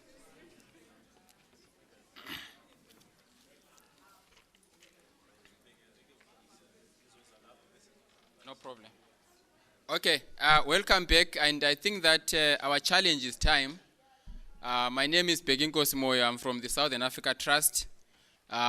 We put together this panel because we noticed over the number of years how working closely with the media actually helps to do the work that we do, which is really around advocating for poverty eradication, at least for purposes of us, the trust. And so the panel that you have here is really going to be talking about their experiences really around how to report on some of these issues that actually don't sell. Part of what I found missing in the earlier conversation is that there wasn't much attention to how what doesn't bleed doesn't get attention. And most of the development work that we do does not bleed at all. And so it doesn't get attention. And it's really it's a challenge for journalists to actually cover that part of work because it doesn't sell.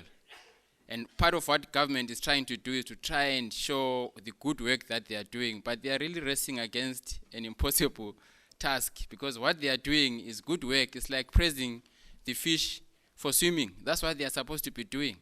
And so no one will cover that. And so for us, what we found to be very useful in this panel is to look at something beyond South Africa also, to look at the region.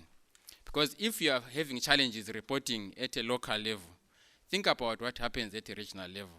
And for us, regional integration is the way to go. And we thought that working with the media houses would be useful to create that regional identity through civic participation, but also through media messaging.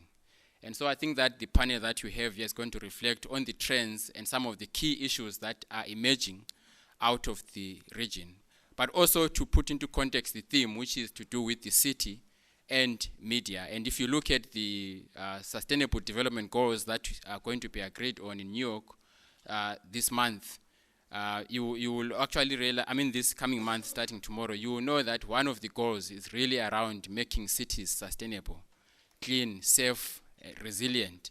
But even coming back home, if you look at the Agenda 2063 of the African Union, it also talks around aspiration number 1 on ending poverty. It talks about making cities also sustainable, resilient, and summarizes some of the key questions around transport, energy, water, sanitation, and so forth and so on. And of course, one of the panelists has been covering a lot of the regional summits by heads of states, by Council of Ministers, is going to reflect on some of those issues. So let me first invite Spusiso, who works with Afrobarometer, to almost give a sense of what the figures say around media usage. I think I will just allow panelists to speak for 5 minutes, and then we'll come back to the interactive section. So, Sposiso, please.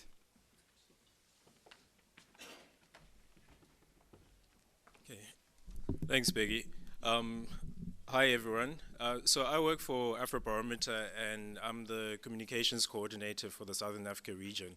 So this presentation basically looks at who has access to media and what type of media that they have, but also it'll look at, for the first time we've actually asked about social media like Facebook and Twitter, and whether people actually use it for news or not.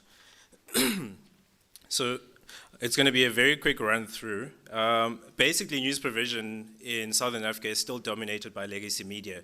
So you'll have television, radio, and newspapers, but social media is actually on the rise. So in comparison to the internet, people seem to separate social media from the internet, but in my understanding, it's the same thing. It's just the format that you use it in. Also, with television, obviously DSTV is everywhere. You can go to any country in Southern Africa and you'll have DSTV. And those are the people who actually bring international news into the region. But also, I think the future of news is actually mobile. At the moment, our stats, for instance, tell us that a quarter of the region has 2 cell phones in each household.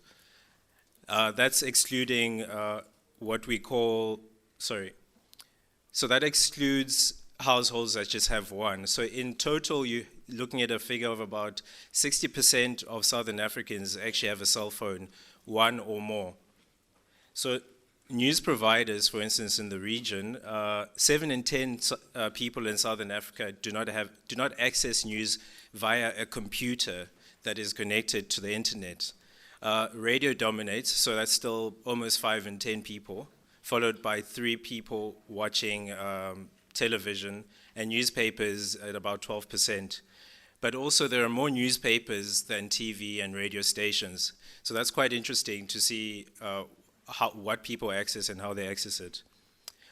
This is a chart from a combination of sources. So MISA, the Media Institute of Southern Africa, BBC, and the World Bank. So you'll see, for instance, we go from Angola to Zimbabwe, and on the right-hand side, you've got, it talks to the internet access. So South Africa and Mauritius lead in access to the internet, but also South Africa dominates in terms of television, in terms of radio, and even in terms of newspapers and the amount that there are. But also, if you look at the region, about 70%, let's say, do not have access to the internet at home on a computer, but that relates to infrastructure as well. Newspapers, about 12%. So in Mauritius is probably it's the one country in Southern Africa that reads newspapers. So that's about almost 4 people in 10 actually read newspapers there. If you look at the figures from 2011 to 2013 versus the next period, you can see an increase in most countries, and you'll notice Mozambique and South Africa are not included because we're still doing our surveys there this year. News from radio is quite big. So in Namibia, 68% of people actually get their news from radio every single day. Mauritius again leads with 87%. Zambia is also Zambia and Swaziland. Swaziland, especially since the population is quite small, proportionally it's not that much. News from TV, Mauritius and South Africa. So the issue is infrastructure. Who is also allowed to have radio stations? Who's licensed to have TV stations? News from social media like Facebook and Twitter every day. So Mozambique and South Africa are not there, but Mauritius, Namibia, Swaziland are at the forefront. So cell phones rule media access now more than, yes, radio reaches people, but to have news physically in your hand, you need a cell phone. So 9 in 10 Mauritians, so this doesn't just look at cell phones, but ownership of technology other than a cell phone. So for instance, Mauritians 9 in 10 have a TV in their house, 4 in 10 in the whole region as an average. But 70% of people in Southern Africa actually have a radio in their household. and 9 in 10 have a cell phone. So if, earlier we spoke about mobile and other technologies, that's where news, I would think, should be going. But since I've mentioned this, let me just skip over. So the number of cell phones in a household, this is the latest that we have. We don't have the full region yet, but 2011 to 2013, Madagascar is the only country that has a majority of people who don't have cell phones. Malawi is the next one. Malawi has about 41%. But basically everybody else has cell phones, almost 50 to 100% have cell phones. But also based on cell phone usage and the availability of service, 92% of Southern Africa is covered by a cell phone network. It goes beyond, it speaks for itself. And that's an increase from about 70% of people who said that they use a cell phone that they actually own. So, we spoke about SMSs, we spoke about, there's different types of phones, people have access to Twitter or whatever, but even a cell phone that can only access an SMS can receive news. But yeah, I'll keep it very short, so thank you very much.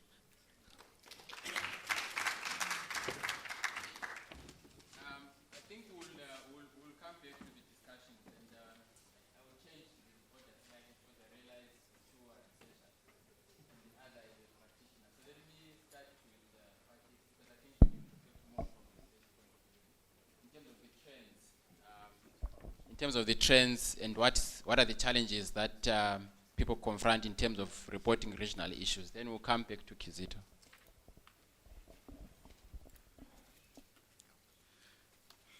Thank you very much, and good morning, everyone.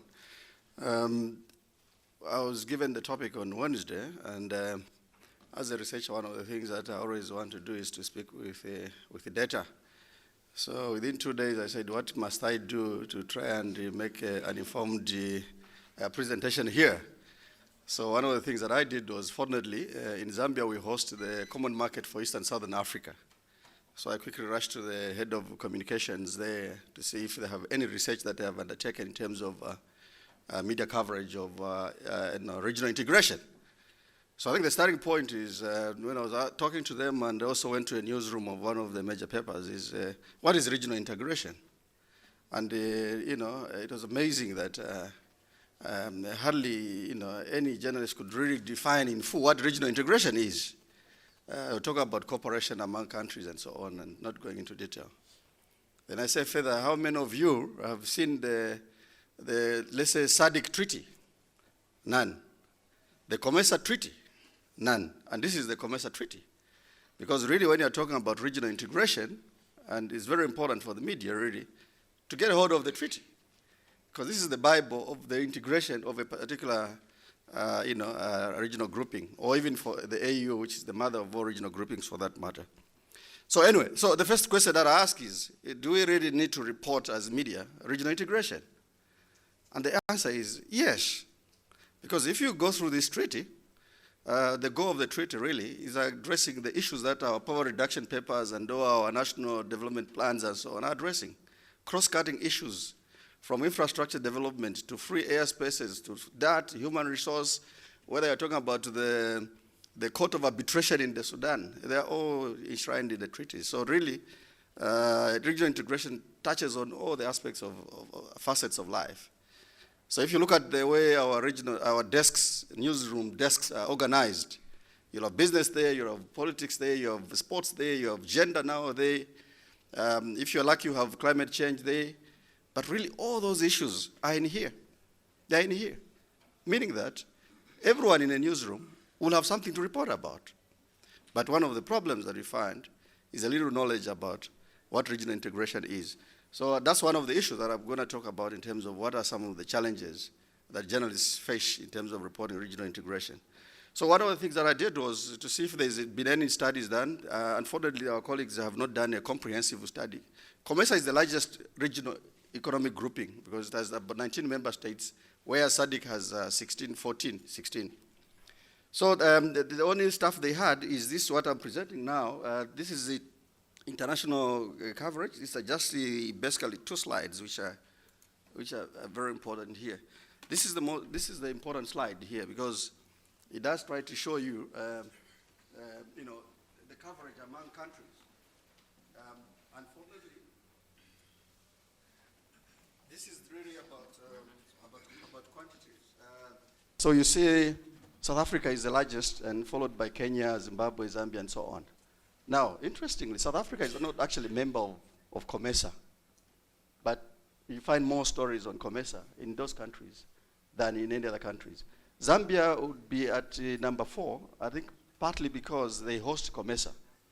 So now this just talks about the comparison among countries, which the colleagues at COMESA have been monitoring. It doesn't talk about the quality issues in terms of what sort of stories and so on. So there's just the frequency of coverage compared among these countries. And then going, but again, I'll come back to this point because there's something that mentioned when I was asking why then these countries, there's something about the versatility, vibrance of the media, which they explained, and most of these stories, all these stories actually are online stories. And internationally, this is how it fares. You see the US followed by France and China, and obviously China for obvious interest, because COMESA is all about opening up trade and so on, free trade, and China is a very interested party in these kind of issues at the moment. So basically this is how the picture looks like. But then the next thing that I was asking is, what could be the problem, So my colleagues in the newsroom would say, well, because of this and that, in terms of the reasons why regional integration is not covered as much as it should. So I collapsed the reasons that were giving me into basically 3 areas, going by, the well-established, what we call, values that, editors use for determining what should be published and what shouldn't be published. And the first one is about impact. So I'm going to use the word perceptions. These are perceptions because I can argue otherwise that actually these same stories by these SADC member states, the member states of these regional groupings, can be converted into interesting stories. And under impact, they're looking at the threshold. They're looking at, if I cover a story which is talking about Mauritius having benefited from COMESA or SADC and so on, who's affected among my readers. The next one is about timeliness. The frequency. Again, you're always looking at something immediacy. As journalists were saying, news is about something which is fresh. But these, issues that are discussed in these member states, in these regional groupings, are always processes, that take long, and we lose our patience along the way. Then the next aspect is about negativity, okay? If these guys are always talking about the good things, that Zambia has now opened up the airwaves, courtesy of the COMESA agreement, that Kenya Airways can now fly into so many destinations domestically within Zambia. That's good news, but so what? Okay, because again we're using the traditional lessons of determining what news is. And then there's also the issue of is it expected or unexpected? Okay. Again, we are always thriving on things that are unexpected, not the usual things, the expected things, the obvious things, and so on and so forth. Okay, and then the second category, which is very, very important, but again, which can be really, worked on to improve on the quality of these stories, to make them appeal to our readers, is what we call audience identification. So there is a sense that in the newsroom that some of these stories, they're happening out there in countries that are not hosting these regional groupings. SADC is hosted by Botswana, COMESA is hosted by Zambia, Economic Community for Africa is hosted by Tanzania, ECOWAS and so on. So it's like for those newspapers that are, or media organizations that are not hosting these regional groupings, they don't really see these stories really making an impact on their readership. And also the issue of relevance, proximity. How close are the stories? There's a feeling that these stories are out there. Okay, yeah, fine. 2 member states have agreed on based on the treaty, but what does it mean? And also the issue of prominence. Can we identify some of the people that are covered in this media or in these negotiations? And then there's the third aspect, which is the last one, what we call pragmatics of media. And that is an aspect, for instance, of the composition of the stories, issues to do with the consonants. Do they relate to what we do? Are we familiar with these stories? Okay, are they part of our training anyway? You know, so these are issues that, again, as I said, we can always deal with, and always we'll look at the continuity, familiarity of these stories. Have we been covering these stories before? And also we look at the competition among the different stories. If there is the story happening out there, like I read in the Commercial newsletter, that Ireland, Comoros and Mauritius are going to benefit from a certain agreement, then does that matter? Can that be compared to a story that has happened locally here? And then also there's an aspect of the tendency now is to get stories that are already prefabricated, so to speak, which are already written. So if COMESA, SADC, AU, ECOWAS do not, so to speak, prefabricate these stories, write them for us so that when they come, they're ready copy we use, then we won't use them. So that's another aspect.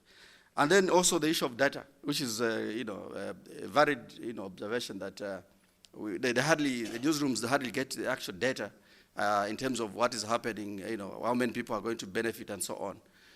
But again, obviously, these are issues that can be dealt with. I read, for instance, in the Commercial newsletter that the smart agriculture, agreement, which includes Uganda, is going to benefit 15,000 Ugandans. So again, there's an aspect of searching, and we can look at, on the other side and say, what else can we do? Then the final aspect is about logistics. This is the old story that we hear from media houses: logistics, resources. How do we get to these stories? Okay. On one hand, you'd say yes, the member states should be who are involved in fostering regional integration should be able to provide for journalists to be able to travel to these agreements so that they can cover them. So that's one of the issues about facilities and so on. Although on the other hand, again, we can say that, look, the world is now so well capacitated in terms of, say, internet, connectivity and so on and so forth. And we're able to really read about what's happening, and journalists should be able to do that. And one of the things that I found in one scenario in Zambia is that journalists didn't even know that they could use Google to look for stories, okay? And these are issues to do with how we are training our journalists. So basically, I'll end here in terms of looking at the problems that emerged, from the interactions, the brief interaction that I had with the newsrooms, and then we can, begin to discuss what some of the solutions could be. Thank you very much.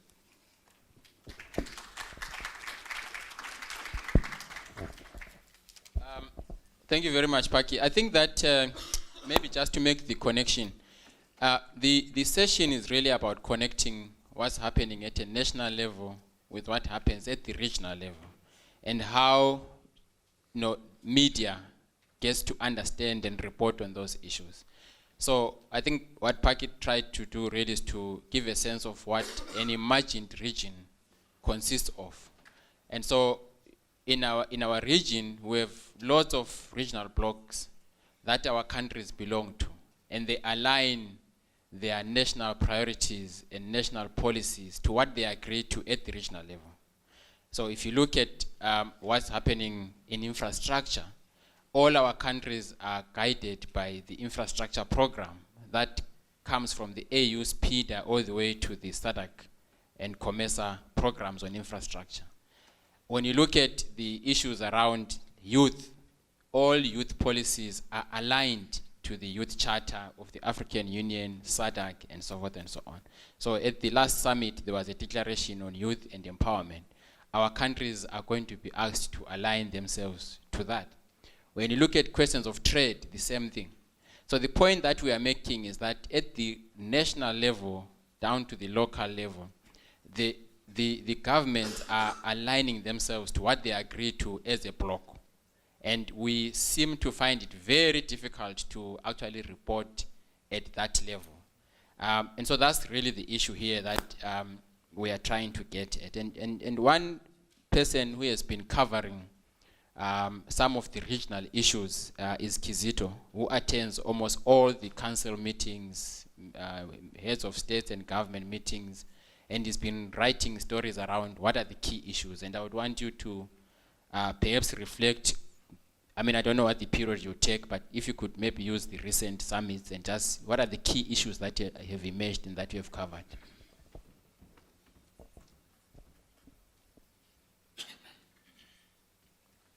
Okay, thank you, and good afternoon to everyone. I'll try to speak more on SADC, since I think I've been quite lucky or fortunate enough to, I think since 2005 or 4, I have tried to cover all the SADC summits, meetings, and so forth. In fact, I would say since 2004-5, all of the articles that I've written, they've got that regional angle to it. Every story that I try to do, I put that regional angle to it. And it's not easy at first, because as you know that most newsroom, the story that sells is that national story, but you, as a regional journalist, then you have to also try to bring in that regional angle, for example, to see what impact the situation in Lesotho has on South Africa, has on Zimbabwe, or the political, crisis in Madagascar has, on how it impacts, you back home. So I think I'll just try to say SADC long-standing vision is basically that they want a united, prosperous, and integrated region. The political leaders, researchers, economists believe that when the region is united as one, it can be able to fully realize its goals, where people, goods, and services can move freely across the region. But I think as the media, we have tended to play the secondary role, where we only try to report what probably our presidents, our ministers say, and not try to bring in the SADC, the citizens, and just to hear their voices.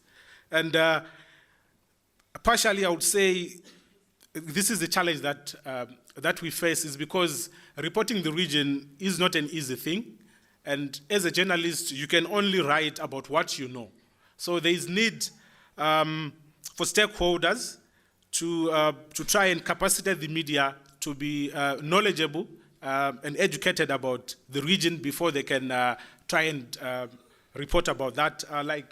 What my colleague said, that most journalists don't really know much about the SADC declaration, the SADC treaty, but there's that need for us to read widely and also try and understand things from that regional angle. I'll just try and talk about the policy issues that came out of the summit. The first one was on peace and security. You all know that the region has its own pockets of instability. We've got the situation in Lesotho. We've got, the Madagascar issue, and the leaders tried to acknowledge that there is some stability in the region, but there's also that need for the region to maintain and improve the stability. So, as the media, we should, just try and track, implementation of these, treaties, of these agreements, like the one that was signed by the leaders in Lesotho, the ones that were signed by the leaders in Madagascar, and just try to bring in also that, those different issues and how they also affect our different countries. Then the other key issue was on the global threat of terrorism, and the leaders agreed that there is need to set up a regional counter strategy on terrorism. So we have to see whether our countries sign up these treaties, and also how far they implement these treaties. Like one treaty is on gender development. We all know that all our countries are party to that, but you'd be surprised to go into the parliaments. You'd find that the representation there is quite low. And like, for example, Botswana has not signed that treaty, and you have to, just try to find out why they've not, signed those treaties when they are part of this regional agenda. Then maybe there are other issues that we'll try and discuss later, but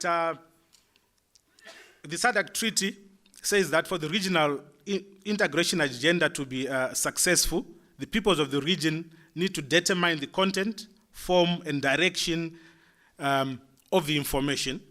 And as the media, we have got that critical role to play, because we should be able to inform our public about the benefits, the challenges, as well as the necessity of this regional integration agenda. And if we don't do that, the public won't know the opportunity that exists in this imagined the community of SADC. And if we don't also educate our public, they won't know about the challenges, about the treaties that most of our countries have signed. And we need to try and unpack those things for our public to be able to actively participate in this integration agenda. I think I'll try and stop there, and then we can take the discussion further.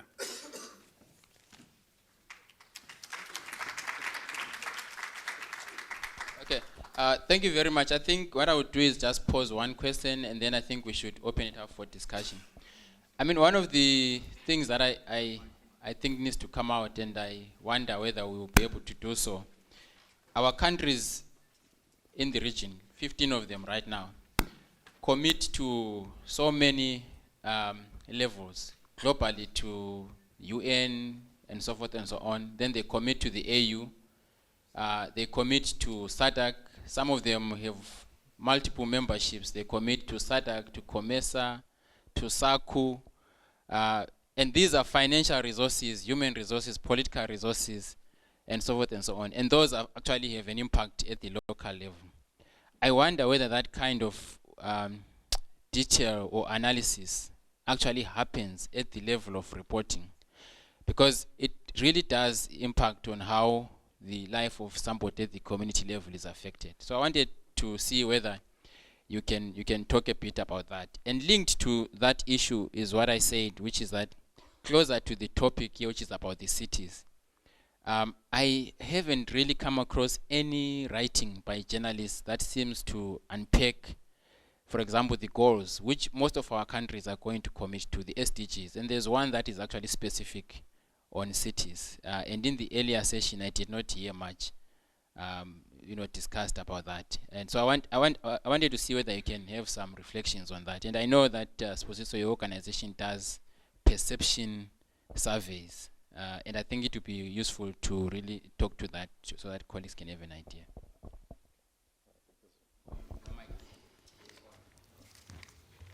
Okay. Basically, Afrobarometer does perception surveys in the sense that we actually go to people on the ground and ask them what do they think about the issues that are taking place. So maybe to start with a regional level, we ask people, do you feel that SADC helps you? Do you know about the AU? Do you know who's influencing issues in your country from a regional perspective or elsewhere?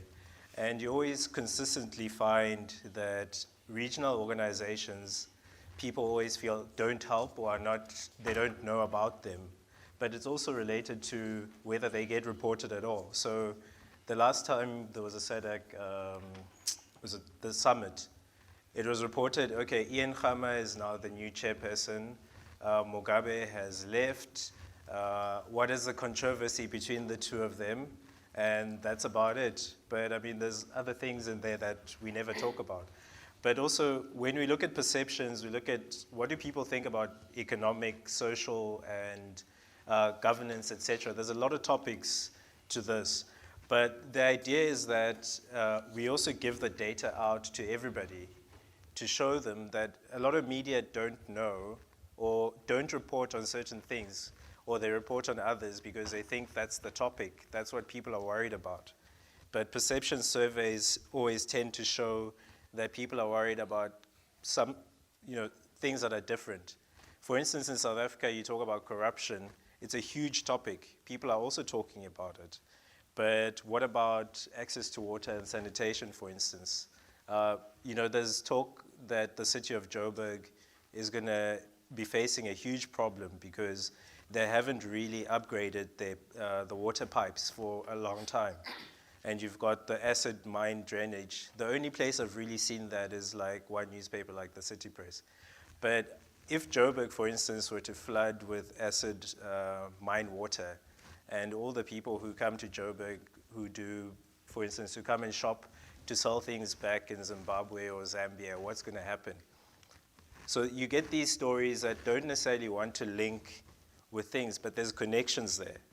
And I think it's quite an interesting thing to think about whether we cover the region, because Joburg, for instance, affects a lot of other people other than South Africa. So you have a lot of media in South Africa as well, but they are, sometimes, I don't know, I don't want to criticize, but I feel like they're so concentrated on what's happening in South Africa. Yes, those issues are important, but what's happening in Namibia, what's happening in Angola? I mean, in the Mail and Guardian, there were stories about a journalist who's had to flee. There's another one who's been convicted. So there's all sorts of things that are going on that we never get to. And I know there's constraints in terms of resources. I'm a former journalist myself, and the idea of even saying to your editor, can I go to the DRC and cover this story? I think it might be interesting, is also something that stops you from doing those things. Yeah. So maybe because you've posed the issue of what happened at the last summit. I mean, of course, the Mugabe and Ian Khama was a non-issue at the summit itself. Those of us who were there and Kizito was there. The major issues really were the industrialization, which I wanted to pose to the colleagues to say, have we really covered that aspect? Because all our countries are facing that difficulty. There's only one country that is industrialized, is South Africa. Reasons for xenophobia, migration are all linked to the lack of industrialization. So that's one key issue that the region has adopted for a consistent period of time, and Botswana is taking over that. So that was one key issue which I think Kizito has been covering. The other issue is market integration, infrastructure for regional integration, and I think the issue of corridors and freedom of space came up there. So I really wonder whether we are covering the real stories, or we are just scraping the surface. And based on your experience, Kizito. Yeah, I think as my colleague said here, at one point we just asked a few people what they know about SADC. The answer was quite simple. They said it's when our presidents meet, or it's when my country hosts the summit. And I mean, by that answer already, it shows that there's something probably wrong with us as the media, because we are the people that write this story. So it means whenever we write about SADC, it's only when there is a summit, it's only when the leaders meet. But there are a lot of things that are happening in terms of the integration agenda. We've seen these countries like, it has already been said that these issues of migration, of xenophobia, they've got more to do with the regional integration agenda. We've seen these countries, they've signed this industrialization strategy. But why don't we as media just try and track and see whether most of our countries are able to implement at least 10% of what they've agreed, and also maybe just try and pose the question and say, why are they trying to sign something that they won't be able to implement? And I think as journalists, we will have a lot of stories to write about that, a lot of stories that we can try and bring out more issues. Maybe the other issue is to do with the political, the situation happening in the region, just to try and see that whether some of our countries are implementing those guidelines. And also, the big issue now is just trying to to make sure that these countries have got their economies integrated. And those are the issues that I think we should try and focus more, and not on really what President Khama has said, but on what are the issues, what are the benefits for the citizens per se. I wondered, I mean, not all researchers are media or journalists, and not journalists could be researchers. As you reflect on what the previous questions, what is the relationship that you probably have struck, or you could strike between, the researchers who are the people who actually unearth this information and media specialists who have to then communicate? Okay, I think first of all, before I answer that question, let me just say that when you look at these treaties, and I've been fortunate to have worked with, as a consultant for SADC, both SADC and COMESA. Even as I speak, I'm actually in the process of developing a gender communication strategy for COMESA. And that when you look at the treaties, you see that a lot of these issues that we're dealing with relating to the theme of this conference, which is cities, they are all covered. I'm just circling when I go through this COMESA treaty and I see which areas here could affect or is relevant to the cities. It's almost all of them. Because when you talk about infrastructure and so on, you talk about roads and so on, it's all about cities. Energy, for instance, there's cooperation in energy, it's about cities. I mean, we're having power cuts in the whole region now, and every country is grappling on its own how to deal with, to try and reduce on dependence on thermal energy. So we could have, all these things. So basically, the missing link is the realization by journalists that we've got a traditional function that we always forget about, which has been written about over the years, which is that of agenda setting. That actually we, the media, can decide what the agenda should be at the next summit. So if we want, for instance, to popularize the alternative energy agenda, we can do that. If we want to popularize that investment should not just be about feeder roads, but it should be about the roads in the urban cities, because we're having problems in terms of traffic. If you think about Nairobi, for instance, we can do that. We can influence the agenda. But the problem is that the media are not really seeing their role in regional integration. And again, it goes back to the issue of to what extent do they really identify themselves with regional integration agenda? How much are they knowledgeable about the regional integration agenda? So I think that's a part of the problem. Now coming to your question, there's a word I learned as an undergraduate. It's called the praxis. Now what that word means, I'm sure some people in this room know what it is about linking theory to practice, okay, and the facts to practice. And the role of researchers like myself is supposed to be to inform practice. That the media are supposed to say, wait a minute, what is research telling us? But unfortunately, from my years of experience in the region, the media hardly look at what is coming out of research. They hardly look at the mirror to say, what is the mirror telling us? I can give one example of a broadcaster, which when it was headed by a person with a research background, and that man was actually director of my research institute of the University of Zambia, he immediately set up a research unit. But immediately that man left with the government that appointed him, that research unit was scrapped. And up to now, the national broadcaster, like many in the region, has no research unit, meaning that the interaction, the interface between research evidence and the practice is very weak. Thank you. I now want to open the discussion to the floor. I think what we have heard here is more like bashing the media. And that's unfair, because I think there are very good stories out there and we would like to share some of them. So I recognize Bushle. I think there are two colleagues here. Are they roving mic? And there's the fourth hand up there.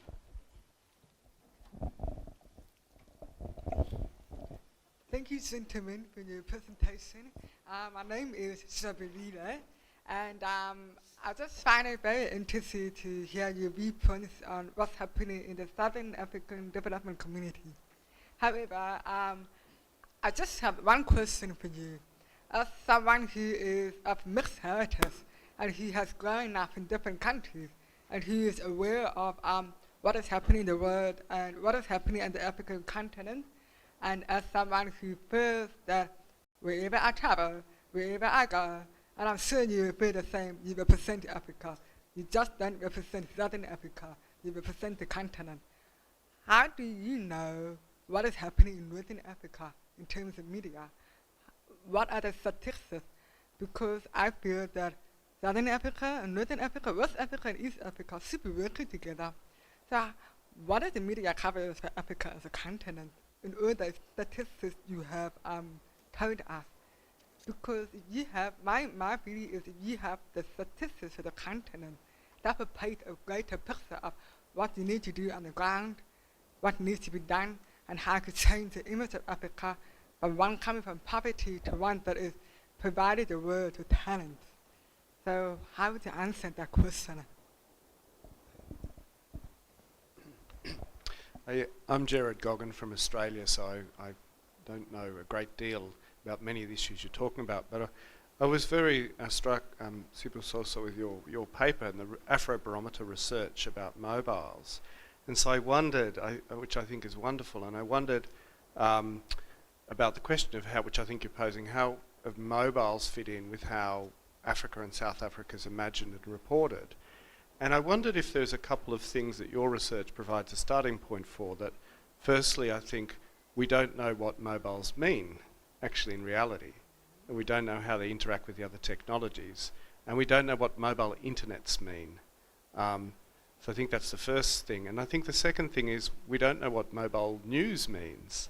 Much of the research, the academic literature that I'm aware of, comes from Northern Europe, it comes from America about mobile news.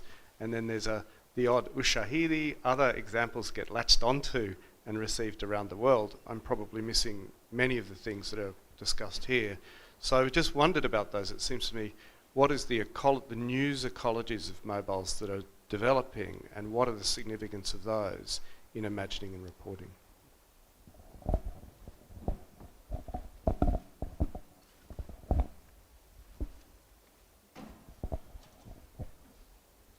Thank you. My name is Vutle Makamanzi. My question is to Spusiso. Very illuminating statistics. Thank you. I'm just wondering though, I didn't see in your statistics the reflection of the intersection between social and traditional media. There's a sense in which I think the presentation of your statistics presents a picture of either or. These days, as you know, there's a lot of intersection. Conversations that start in the social media or in the traditional media end up in the other form of media and vice versa. And besides just talking about agenda setting, there's a sense in which, you know, social media creates conversations for traditional media and vice versa. So I'm just wondering, I don't know what metrics you can use, but I'm just wondering if you guys look at that. I think the second thing is on the research. You raised an issue of journalists not being interested in research data. I think there's a lot, it has a lot to do with the training of journalists, generally speaking, in Africa. Journalists in Africa, generally speaking, and this is not a blanket statement, and don't have content. So the training of journalism, they're trained on how to report and what to report that lacks. I think there's a sense in which, as a person who wants to have relations with journalists, you need to present the data or the information in the most palatable manner and make it easy, you know, for journalists to be able to distill, you know, the information. So rather than bashing and blaming journalists, let's look at the training and let's go back to the roots. Thank you.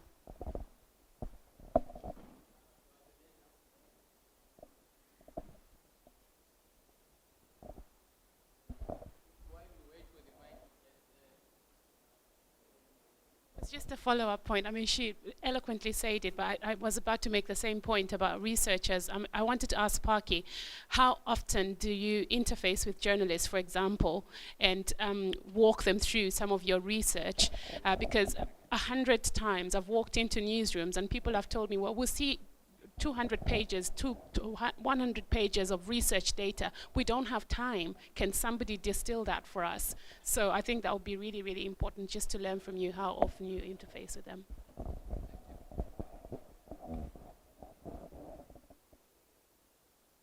Yeah, hello, it's Glenda Daniels speaking from Wits University. There's a lot of media bashing here, and it's been going on all morning. And I don't want to do any government bashing, but I think government people have to realize that the more and more they speak in these jargonized terms of regional integration, and media don't know what that means in concrete terms, you're not going to get the favorable coverage that you want and that you need and that we all want, because we want Africa to be a better continent, that we do want regional integration. But we do need to know what these things mean, because one mustn't forget what the role of the media is in a democracy and in a society. It's also to get citizen participation and involvement and to be a conduit of information. So in order for media to be this proper conduit of information to engage citizens, there's got to be some kind of coming to the party from government officials to don't just spill out all the jargon one can possibly do in political speak, but to actually demystify some of the things you do in plain language so that media can actually be some kind of partnership with you that you actually seem to want so desperately. So I think media bashing must stop, and you must try and understand also the other side of the story and what media people have to go through when they read all the stuff that comes from you guys.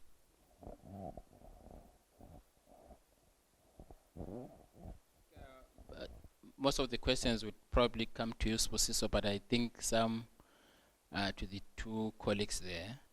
I think the reality of the matter, though, is that our governments are operating in a global sphere where this language is sine qua non, and when they go to meet in these spaces, the other developed countries bring their journalists who would write that language. So we need to strike a balance, and so that's I think that's the real issue here in this session, that there is this regional and continental level where things are happening, and they don't seem to be translated nicely to the ground. And so how do we strike that balance?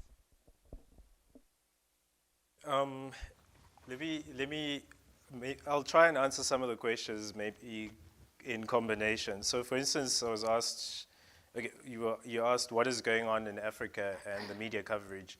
So for us, when we do our surveys, this year we're covering 37 African countries, excluding Ethiopia, because we're not doing the survey there now.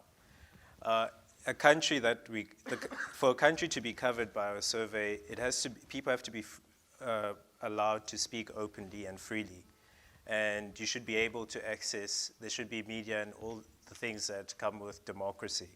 So those are the countries that we cover. There's areas of the continent that we cannot go into. You can't go into Libya. We cannot go into the DRC for very obvious reasons.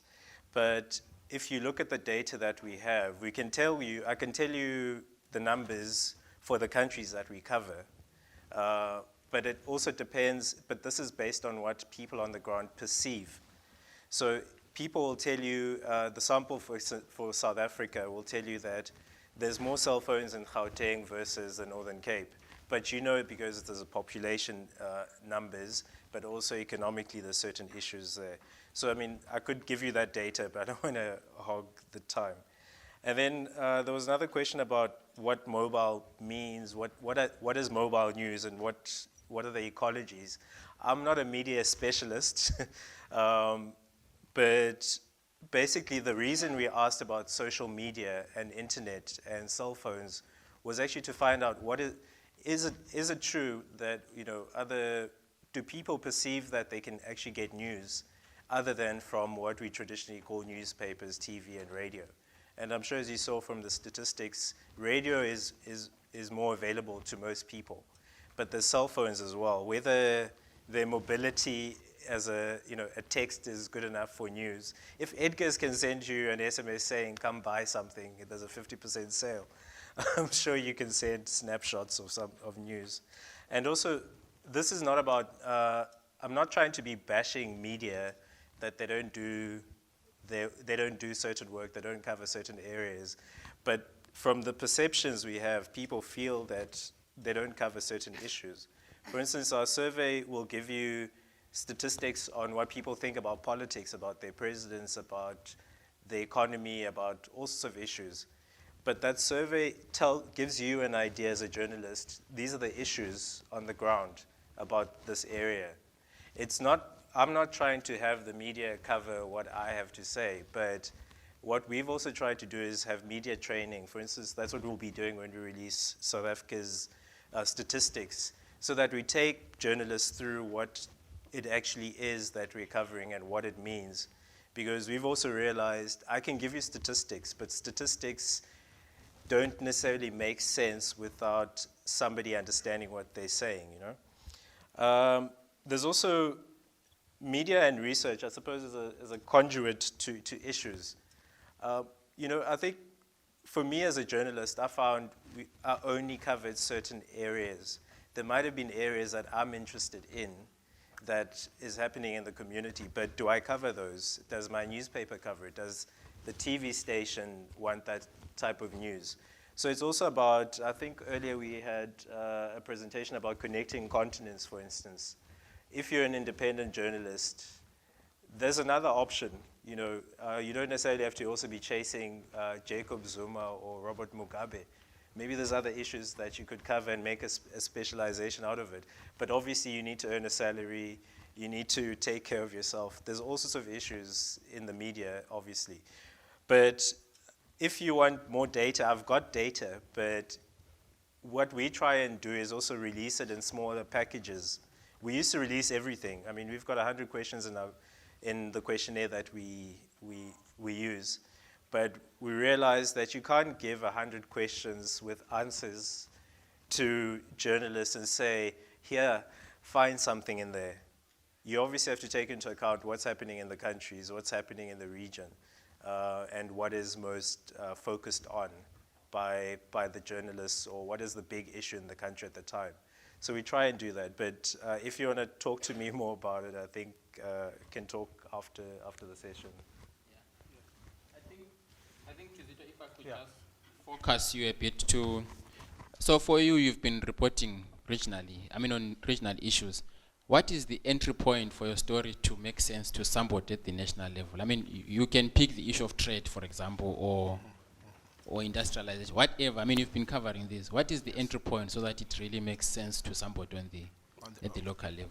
Okay, thank you. Maybe I would try and address the issue of, you know, the media bashing that you referred to.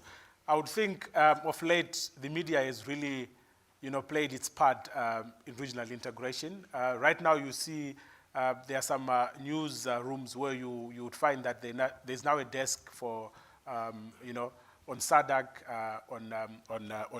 on Africa and so forth. And recently the last, the meeting held in Botswana with some support from SAT here, we took a number of journalists from the region to cover the summit. So you see there's that effort that's trying to capacitate our media to first of all know, you know, SADC, appreciate what it does, and then, you know, try and report firstly from the top approach, then from the bottom approach. Then to do with how to write a regional story. At first, it was quite difficult for me because you had to make sure that you also read widely. You also have to know what's happening in South Africa. You have to know what's happening in Zambia, for example, when you are in Zimbabwe. You would find that most media, if you need a story on Zimbabwe, instead, maybe just to try and put this as an example, if you're in Zimbabwe, if you need a story in Lesotho, you would see that most media houses in Zimbabwe would probably use a story written by the BBC, which is nowhere near here in SADC, when it's actually easier for that media house in Zimbabwe to get in touch directly with another one in Lesotho. So you have to read widely and also try to make sure that whatever you write about, it also has relevance to the local you know, audience. So it's quite difficult to do that, but with practice, you begin to see how it's achievable. Okay, I think just the immediate question that was asked about how you rate. I mean, it's the issue that I talked about really is about when we say proximity of news, which is one of the values that we use to judge a story. is how close it is to home. So now, I think that the best way to do that is to localize or use the term which they use in these regional integration bodies, domestication. For instance, the SADC protocol agenda is very clear, 50-50 in positions of leadership. So if you try to domesticate that, and a journalist, that's why the aspect of human interest comes in. So again, it's about the type of training. Now, I must say that we're not just bashing journalists, maybe because we haven't gone to the stage of solutions. In my presentation, if I write a paper on this, I'll say that there should be two-pronged approaches to solving the problems that I mentioned area one. Prong one is looking at the media issues themselves, look at the newsroom policies, the orientation and so on, and building the capacity of journalists to fully understand these issues. If it means editors getting these copies of these treaties, they should be able to get these treaties and have them available in the newsrooms, so for the journalists to understand that. If it means assigning journalists to go and cover these issues, they should be able to do that. So there are a number of things that need to be done at the media level, but also prong two, which is very important, is that the member states must actually be investing in make sure that the media are vibrant if they want to be covered. The problem is that the mentality of inviting journalists just to cover your opening is reflected even at the regional level. After the opening, they say, now you may leave. Especially if there is a per diem involved or a sitting allowance involved. So the journalists leave, and that's it. So they can't have a comprehensive grasp of the issues.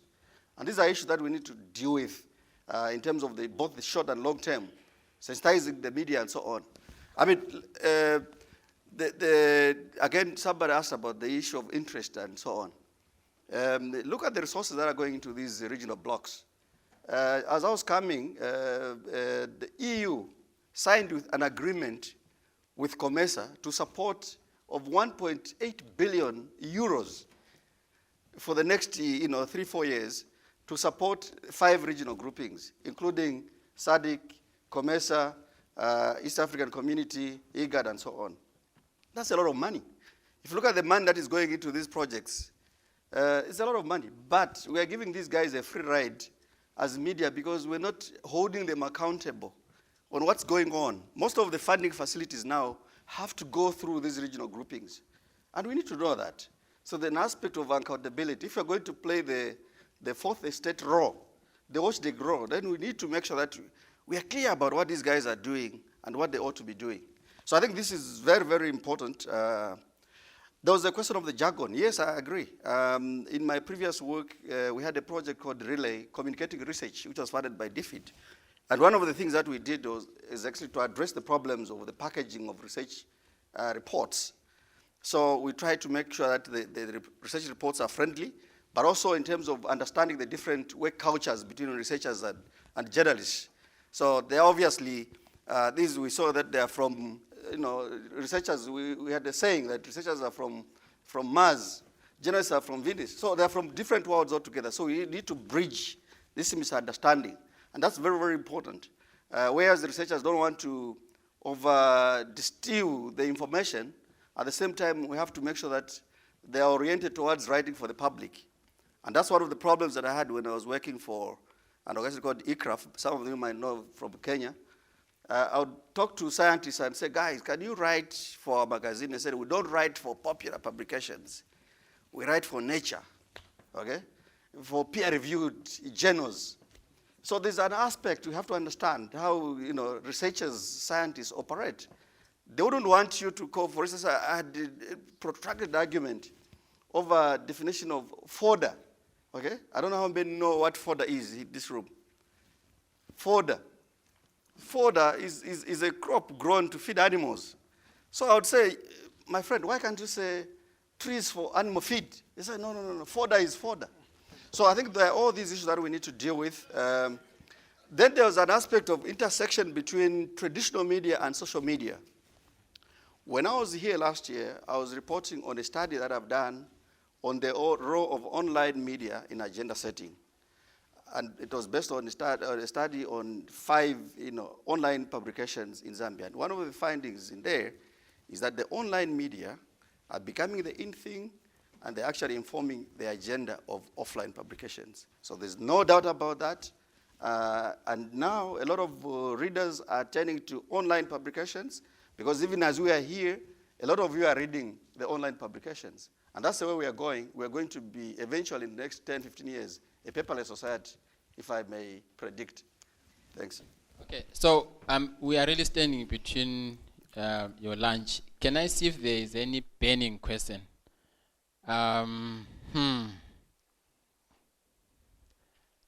Okay, please, one, just quick. There are two. I see the gentleman over there and Mark right.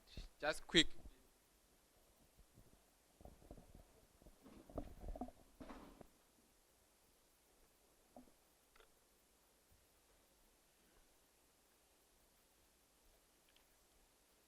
Oh, thank you, Beck. I'll try to be as quick as you've asked.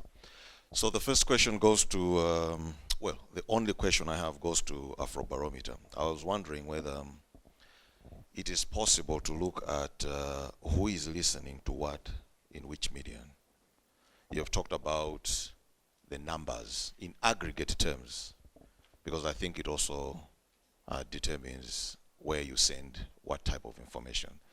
So I mean, for future research, just to have it more nuanced along those lines. And then the last one is a comment. I don't work in the media, but I think that the whole question of jargon goes around specialization. I mean, when I watch the news, I see business correspondent, international correspondent, meaning that there should be people within media houses who specialize and therefore should not be strangers to the jargon. Every discipline has a jargon, and it's for monopoly of opinion. If you go to economics, law, there's jargon. But what I think is that journalists need to train to get around that jargon. I think that's what journalism is all about. Yeah, thanks.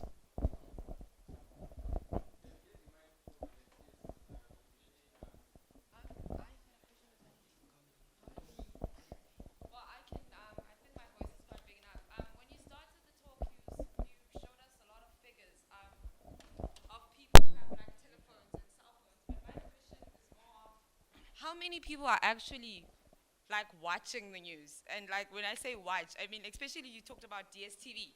Many people might have this outside people who work in media. How many people are really engaged in and not distracted by your ads? Because the whole news corporation is like a corporation. It's owned by corporate business. And some people don't want to see like ads, bombarded by ads while they're trying to watch the news. So in a sense, what strategies would you say, or what publications would you suggest for someone who just wants to watch the news without the corporate agenda? Oh, thank you, sir. My name is Makaya from here in Grahamstown.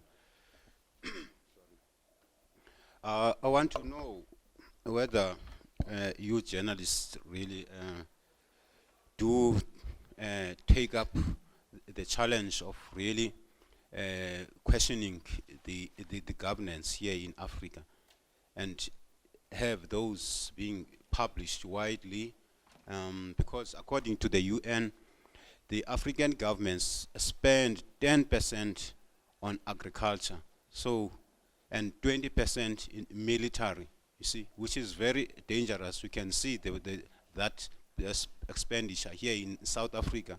This arms deal is still a problem here in South Africa right now. Has brought a lot of problems, this arms deal thing. So is there any way that those governments must be exposed?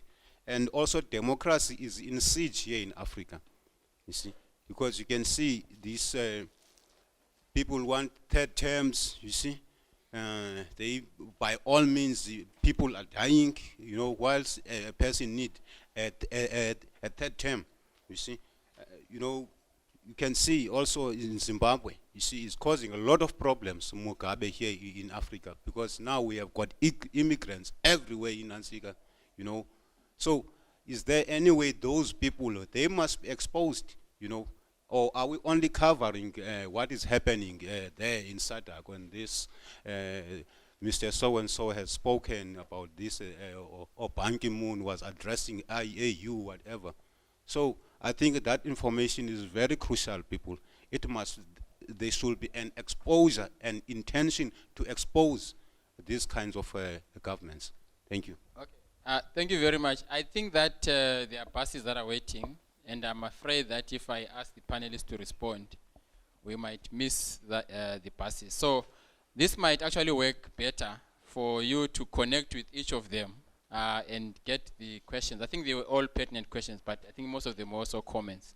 So let me end by saying that what we have done, and we really want to encourage this across the number of supporters who might be in the room, your donors and everyone else, is really to identify certain or media houses or even journalists and support them to not only drive the content, but to also help them to be able to do development stories. And one of the things that we did, with Kizito referred to, is actually to subsidize media houses and work with them to report from a regional point of view, and also work with them to also look at the editorial policies to be able to capture some of these nuances.